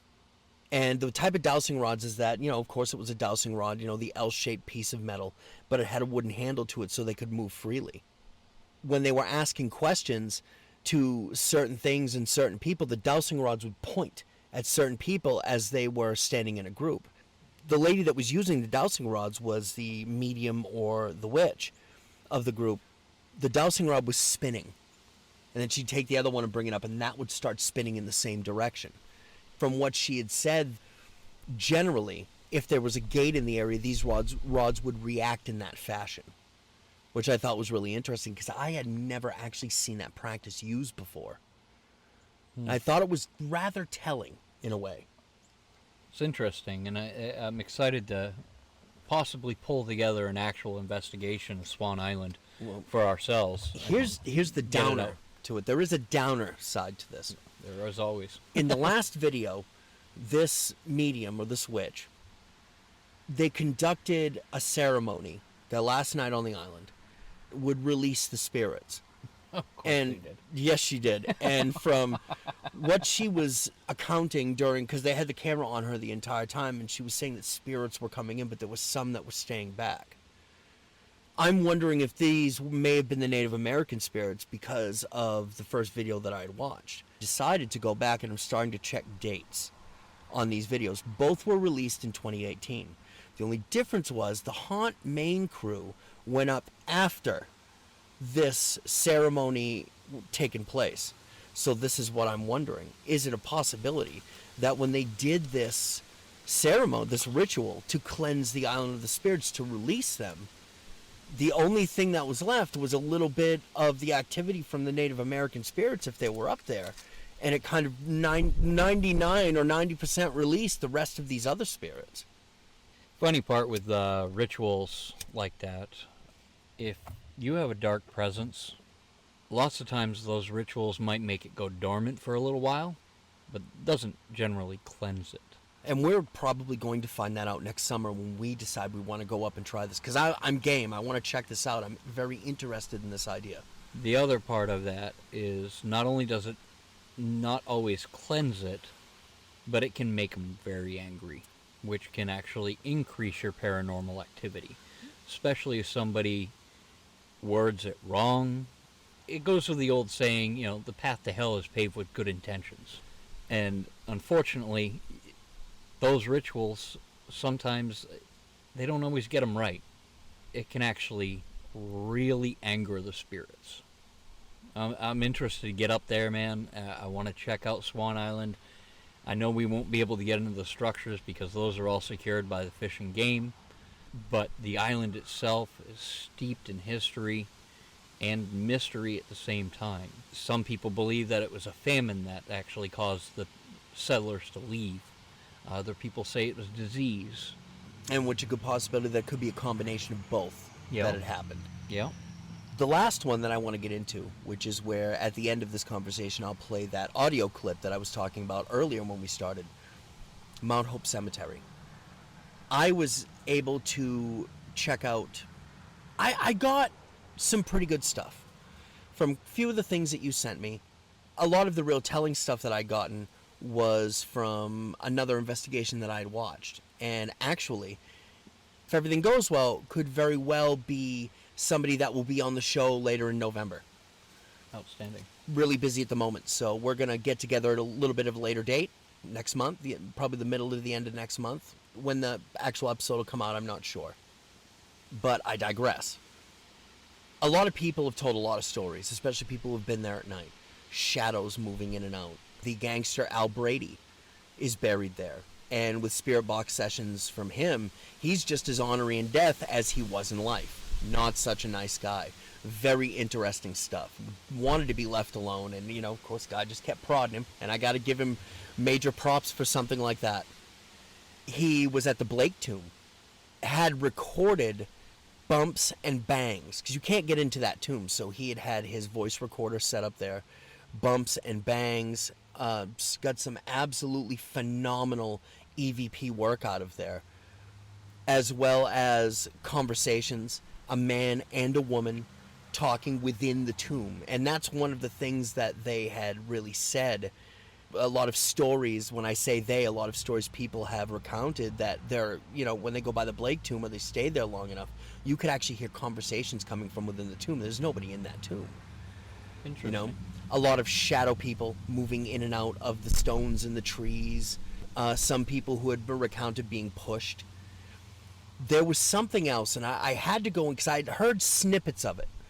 And I'm not really 100% sure. So anybody listening, if you want to fact check me, just be nice. So I had to go to a source that had been to Mount Hope Cemetery around 25 to 30 years ago and had talked to the groundskeeper. I had to ask him because he was talking to me a little bit about this. In the further back section, because this is a massive cemetery, it's a 300-acre garden cemetery and was actually named the second garden cemetery in the United States for its time. I mean, it was built back, I believe, in the mid-1800s when they were clearing area to bury more people in there. Some Native American burial mounds were bulldozed over. This really awakened a lot of unhappy spirits back there. Something he told me after I had had this conversation with Jaden, the kid that had recounted his story to me, the further back to the cemetery they got, the stronger it was. They had decided at that point to not go that much further. I hadn't told this person anything about what this conversation was. I'd only told him that I'd gotten it, and I had recounted what he had told me about seeing the spirit that couldn't leave the gates. That basically it was what looked to be somewhat like a woman in white, the way he described it. But it was kind of like a woman in white / looked like something out of The Ring. Okay. And it was kind of, if you would be in a fetal position but up on your knees, with your hands on the bars looking up between your hands, that was kind of the description that he had given me. Of course, he gave a much better description and the feelings that came with it. This person had told me that could have quite possibly been a Wendigo. Now, I know that Wendigos fall under a lot of different things. They could be guardians of burial grounds. They could be rogue cannibalistic spirits. They could embody all of these things. They can mess with you mentally, spiritually, and even physically. But they can also shape change. They can also show you what you want to know to draw you in closer. Because from what he had told me, and in talking to the groundskeeper at the time of this place, the activity is the strongest toward the back of the cemetery. Okay. I find that, whoa. Because, I mean, and that's kind of almost, and as I'm trying to remember, I haven't listened to it in a while, so I've got a lot of editing to do, audio-wise. That's kind of what I got from him in the tale that he was recounting. And, of course, there are spirits there that aren't evil spirits. There are certain tombs that are in that area where it's peaceful. Yeah. Now, here's a weird thing. What I definitely want to get your opinion on. One of the spirits, as during a spirit box session, said they were waiting to go to heaven or waiting to pass on. That maybe wherever they're trying to go was full. Does that sound like something that could make sense? Because I don't know how much sense it makes to me, but it maybe kind of sound like it could. Trying to think, and unless they miss their window, it's hard to say. I've never heard of any references of somebody waiting to pass on. Well, I can't rule it out either. I heard this somewhere. I can't remember where I heard it, and it was a long time ago, that if you miss your window to move on, you could be stuck on this plane or existence or whatever it is for so many 100 years, 150 years, I think was the number that I had heard. I mean, don't quote me on that. The lore is extensive. Yeah. The problem is that none of us really know until we die as to what's going to happen. Right. You know, you remember that movie, The Others, with Nicole Kidman? Yes. That movie, to me, even though it was a fictional story, is very telling in the fact that she was living... It's like spirits and those of us who are living in this world coexist in a place where the other thinks the other is a terror or a spirit or a demon.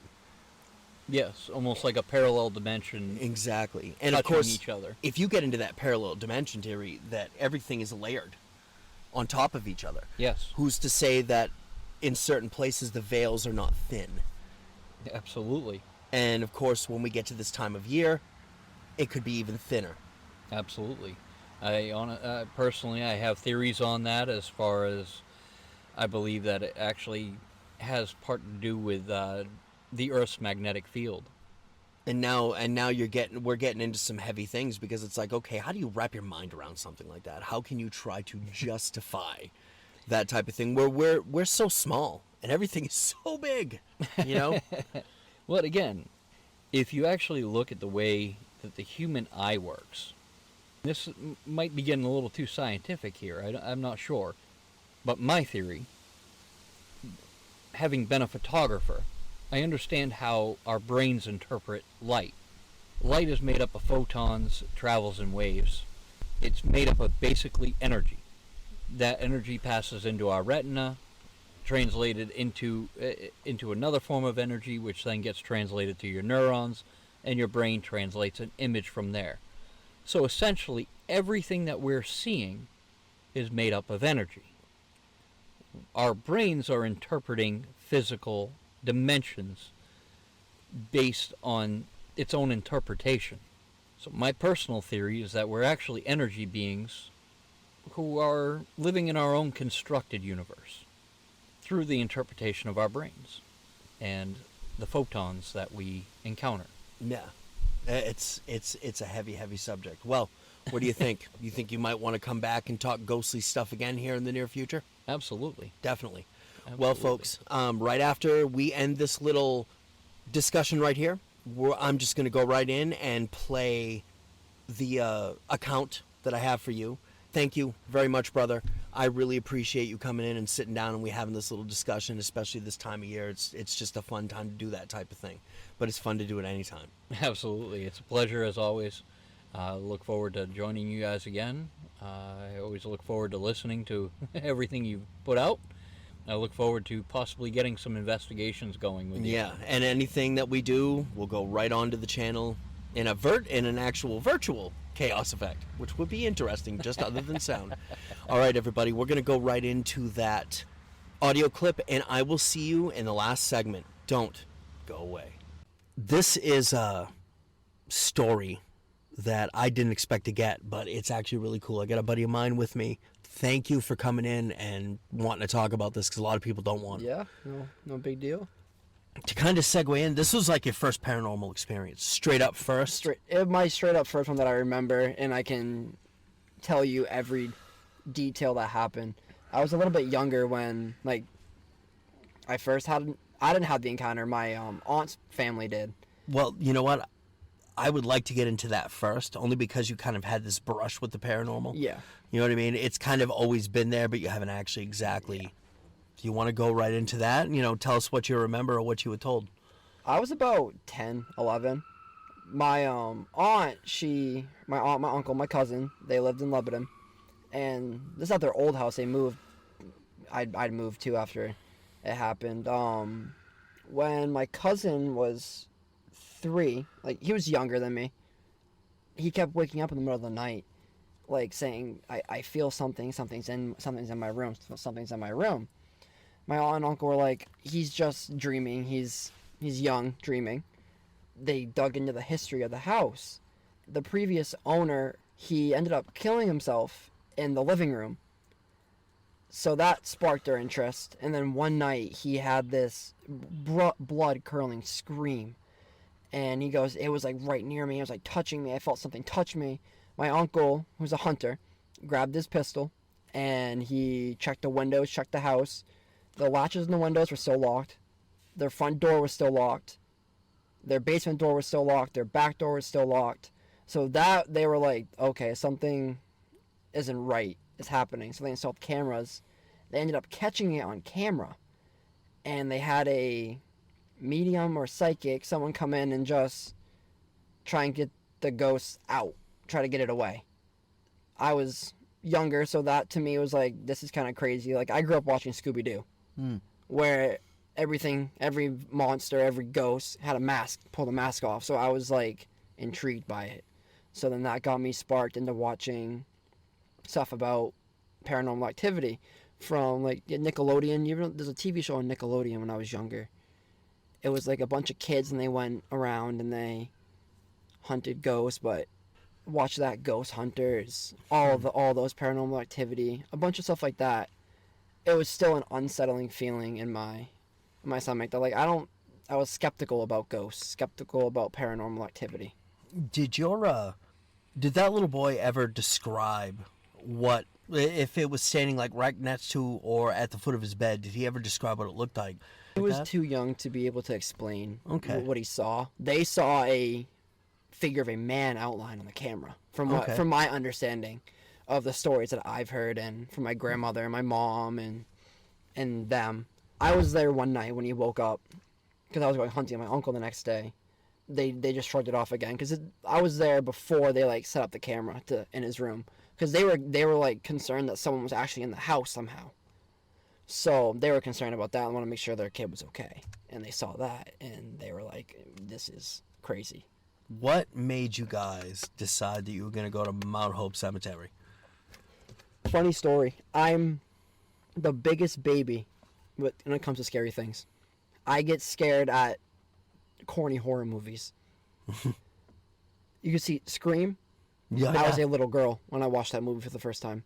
Like, in a ball curled up on my couch. Like, onto my sister, like, dude, I don't like this. This is scary. Well, I'm not going to lie. It Chapter 2, I was kind of like that. Oh, It Chapter 2 in the theaters? I jumped out of my seat into my sister's lap. And I go, oh, hell no. Zach is into paranormal activities. So just to be clear, it was you and 2 other friends. Yes. Zach and... Kane. Okay. Please, continue. We were Zach and I were watching. I forget the YouTuber's name. It's like a top 5 scary moments caught on camera on YouTube. Okay. Out to Zach and I go, let's find somewhere haunted and go to it. And he looked at me like, did those words just come out of your mouth? Like, Jaden, like, did you just say those words? So we got to researching. I went on his computer, looked up top 10 scary places in Maine. Every list I went on, top 5 was Mount Hope Cemetery. Yep. And I looked at Zach and I go, let's go to Bangor. Zach goes, what? And I go, there's a haunted cemetery. The one Pet Cemetery was filmed at. And he goes, like the Stephen King movie? And I go, the Stephen King movie. And me being who I am, I love the 20s. The Roaring 20s is one of my favorite eras. Well, they have a gangster buried there. They're not exactly sure where, I guess, because it's an unmarked grave. Now, whether it's been found or not, oh, it's been found. It has. Okay. I have the lot. Hold on. I had to text it to Zach because I wanted to find it and get a picture with a legendary American gangster's grave. It is plot 2,119 PG. Wow. It's in the cemetery itself is over 300 acres combined. Yeah, well, it's very large. Yeah. It's a vast, vast cemetery. We almost got lost in it trying to walk around. Kane got there, and we go, Kane, we want to go to Bangor. We bickered about who was driving. And we got in the car, and we just went. Wow. All right, so take me to the point where you guys get there, how you getting in, you know what I mean? I'm not trying to incriminate yourself, but yeah, adds to the fun, I guess. So we got there early in the morning, like 12, like actually 12 on the dot is when we pulled into the gas station where we parked. Nice. And we got out, had to figure out a way to properly get in there. We properly got in. We made sure that we didn't see a trespassing sign. Mm-hmm. So we were like, okay, we can just say that, no trespassing sign. We didn't see that. So we're in there and we're walking around. And I'm kind of like in my head like, this is kind of a bust. Nothing's happened. We're there for 10 minutes. Nothing happened. 15 minutes hits. And Portland, back in the day, from what I could gather up, because in the car ride home, I was researching, because I was like, holy shit, like that just happened. So I was researching. Portland was a big theater city, because it was a port city. We heard, it went from a low A to a high pitch. It was like, oh, just went up. At first, we all looked at each other and we're like, it's the birds. Has to be the birds. So, just to make that clear, you actually heard this, like, vocalization. Yes, this I vocalization. Guess go right up while you're in the middle of this cemetery. Big, and whether it's a bust or not, it's still a big old creepy place. Yeah, Yeah. I was pretty scared. So, it happened again. And then I looked at Zach and Kane, I go, that's singing. Zach listens again and it's still going. Zach goes, that's singing. Kane goes, oh, hell no. No. So we kept walking. There's this building. We couldn't tell what the building was. And this ties back into the end of the story where all the meaty stuff happens. Mm-hmm. So you have the building. No lights were on. Completely shut out. We thought it was one of the big tombs where the rich families... It's a private cemetery for the rich. So where the rich families are buried together. So that's what we thought it was. So we kind of shrugged it off and walked away because we were like, okay, like, rich, vengeful spirits, don't want those attached to us, if that's what it was. We had no idea what it was. We couldn't say. It was too dark. So we're walking around, and then we hear stuff in the grass rumbling, like leaves crumbling. We're looking around, looking for an animal. I wasn't trying to get sprayed by a skunk. They weren't either. No animal. Then we heard it directly in front of us at a tree. And then we could have swore we saw something pop out behind the tree. And then we were like, oh, hell no. Then we turned around and walked away. So the thing is when you're out looking for paranormal activity, the more you focus on something, the more amped you're going to be to see something. So we're focusing everywhere, watching our backs, as we're like, I ain't trying to get like a ghost come up behind us. And like, I watch Supernatural, so I know I know what ghosts can do, because most of the stories in Supernatural are based off of real encounters, real stories, real lore. So we're going through 50 yards away, so it was a pretty decent chunk. We saw something full-on sprint, like a human full-on sprint across. It wasn't like on 4 legs, it was on 2 legs. No lights, no nothing. So it kind of looked like a shadow, just kind of dark. Yeah. Okay. And then to take our minds off of things. Because Zach is one of my friends that's not scared of paranormal. That does not faze him. He was shaking in his boots. So we stopped and we stared at the sky. We were looking for the Big Dipper, the Little Dipper, the North Star. Well, it's trying to get your minds off of what just happened. Yes, because we couldn't believe. Yourselves down. Yeah, we couldn't believe what happened. We found there's a lore. I don't remember if there's 2 Mount Hope cemeteries, and I'm almost positive it's one that we were at with the White Lady. I was doing some. I don't think it's that particular cemetery. There were. It's not coming to mind right now, but there was another cemetery that had that. Might have been in New England somewhere. I don't know about Maine. There's one in there is a road up around the Millinocket area where there is like Yes. a White Lady there. Yes. You know, or the Brownsfield Road or something like that. I Yes, think that's what it was called. It's up there, but because while you said that, I was like, I kind of want to look into that, and looked into it. And we were just scared because, like you explained to me earlier today, entities are attracted to water or trees or nature or stuff like that. So the Penobscot River, I'm almost positive that's the river I'm trying to think of. One of the rivers up Maine, a stream goes through the cemetery into a pond, and White Ladies love water. It's funny. I don't understand. I don't know. I've heard it from other people. I don't know why water is such a. At the moment, can't come to mind why water is such a. How it can sometimes magnify something like that. I mean, if something's there, it's there. If it's not, it's not. But Yeah. I don't know. I've been thinking a lot about that today. And like I said, we went to a cemetery earlier in the night, and I tried to take some photos. I got a few, but it's just strange because after you've been there for a while, you settle into it. The more you relax, the more you get this vibe. Yep. And even though that's a place of rest, there's just this weird energy that's usually always around. Now, maybe it's just like yourself personally or me personally when I'm in there, but your brain kind of gets to you a little bit on something like that. Yeah. So we kept walking. So now, sorry to interrupt. No, as a you're good. question, you're walking deeper. Yes, we're going into Yeah, the we're cemetery. going deeper into the whole. You haven't cemetery. seen the back yet, or you can't No, really tell you where the can't. tree line is, So what ended up or fence, I should say. So what ended up happening is they were running out of space. Back in the 1900s, I think it was 1800s, 1900s, that time frame, they're running out of space. So they completely leveled a hill. But when they're leveling the hill, it brought up graves. It brought up so many different things that the Bangor town was like, you got to fix this. Like, we have caskets broken, sticking out of the dirt, body parts out. The cemetery was originally built on Indian sacred ground, and there was a burial ground there as well. Things really kind of ramped up at one certain point in time when they removed all the graves and relocated them somewhere else.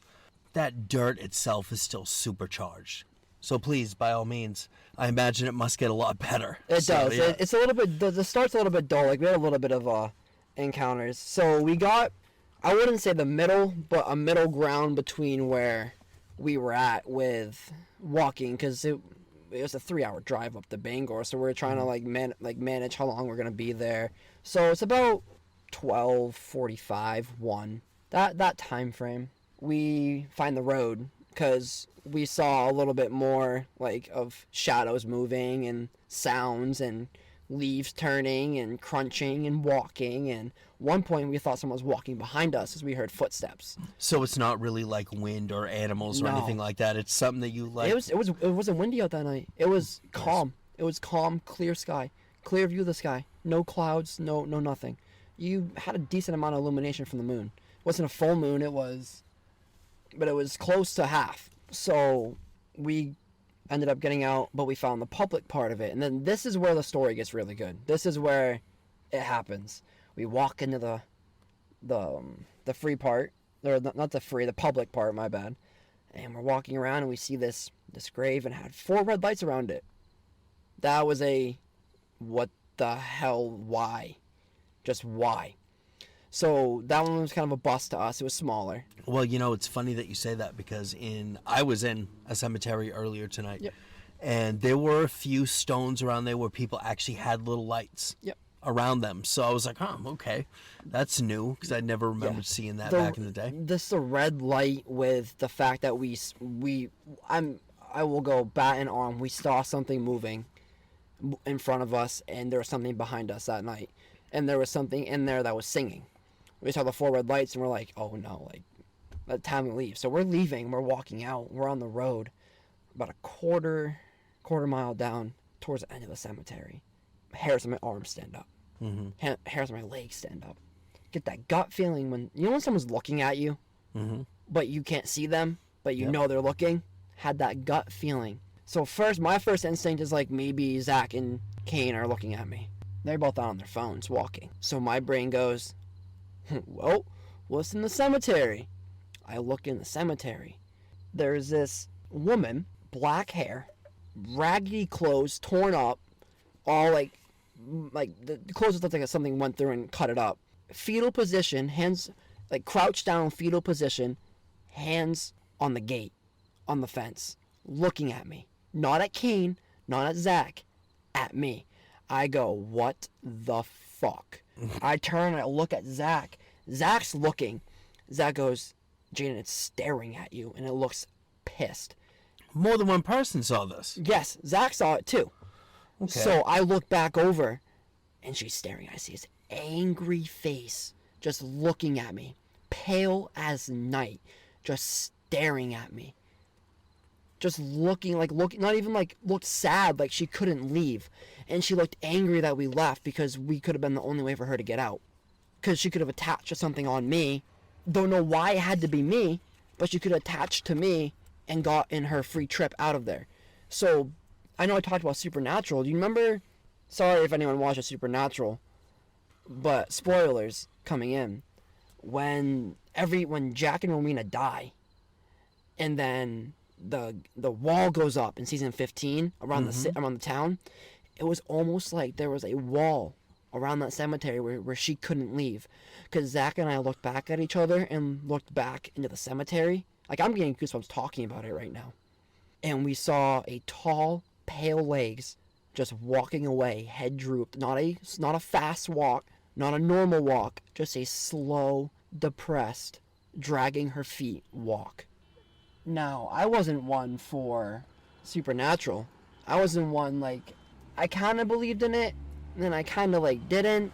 But now it's like I had an entity just staring at me. Well, you had some stuff happen to you that you can't explain. Yeah. You could tell the story. Yeah. And it may take a long time, but you're never really going to truly wrap your head around something like that. Oh, you know it's there, and no. if you go back for more and something else happens, then you kind of knew what you were getting into. What like freaked me out the most was how, like, depressed it looked. How she looked. She just looked so upset. She looked so like she wanted to leave, but she couldn't. At first, I was like, I saw it at first, and when I said, what the fuck, I was like, maybe my mind's playing tricks on me because you've gotten yourself so, like, up in arms about, like, scary, like, encounters.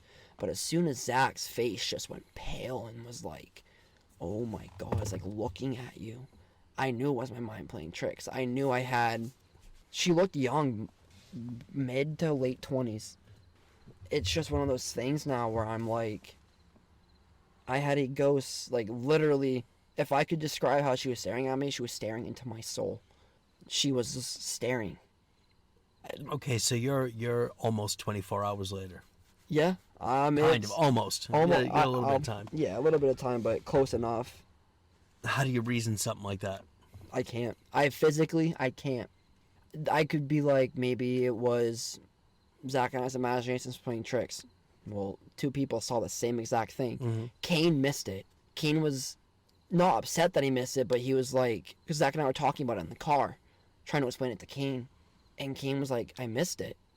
And Zach and I are like, no, like, you're like an hour and a half into the drive home. I still had that gut feeling, that nauseous, stomach dropped, turning, something was staring at me feeling. I had trouble falling asleep this morning because I was like, dude, like, I literally just had my first, like, real encounter, my first actual paranormal encounter. So you've kind of evened out since then. Yeah, right? The only thing I can explain is it wasn't human. It wasn't alive. It couldn't speak. Because if it heard me say, like, what the fuck, you would have heard a giggle if it was a couple kids playing a prank on you. You would have heard... Maybe. You would have heard the little giggle, but it was nothing. It was just an angry, depressed face staring into my soul. Did not laser focus on me. Lasered on just me. Not Zach, not Kane, on me. So, let me ask you, what does that make you think of the world around you now? You look at everything different? Everything is different to me now. You know? Like, I went home and I was like... Because Kane told me some of the stories that has happened to him. It's just like, I had a little one compared to what Kane has had. But it sparked my interest. Lots of research went in. The car ride, 3 hours, you have a lot of time to surf on your phone. That's a pretty rounded experience if you want to think that. Yeah. It gets better as we're walking up the hill too. So Zach and I are freaked out walking up the hill. Kane goes, hold up. And we go, what? He goes, look, the moon at the time was over our heads to our right, up more to the right. So it wasn't the moon letting off this light. Back at earlier when I was talking about the tomb or groundskeeper house that we saw, and I said there's no lights on. There was a light in the distance in the cemetery. We looked at it as soon as we looked, boom, off. You don't think it could have been like a groundskeeper or something like that? We didn't think there's a groundskeeper there. No? Because they would have heard us moving around. They would have heard us talking. They would have saw the flashlights we were using to see where we were going, and they would have came up to us. Now we're like, this is living up to what we read about. And now you've got orbs. Yep. It's basically what it sounds like. We want to go back. That's how, like, supernatural this place is. Like, my friend, thank you. You were so I really welcome. appreciate you sharing your story. So, and that's what I like. It's a Mena account in a Mena place. It was a real... The real cool thing is that was very real. Yeah. So, and a lot of people, I don't know if you guys know this, but you're 18, Yes. right? I remember what I was like when I was 18, and, you know, I was a little less coherent at that point. Thank you, my friend. I appreciate you showing up and telling us that, because that was kind of a fun story as well as a creepy story, too. Yeah, it was a real perfect at this time of year. dick punch. Yeah, That's, it really that's was. the only way I can explain what happened. It was a supernatural dick punch. All right, everybody. We will be right back. Do not go away. I am your host, Chaos, and yeah, you're listening to the Chaos Effect. Thank you again, my friend. You're so very welcome. Thank you, Nocturnals, for taking the time to stop and listen to the show. I truly appreciate that, and I appreciate you. A very special thank you to our guests for entertaining us and telling us their stories and sharing their wisdom. Until the next time, Nocturnals, I will see you in the next show. Good night, everybody.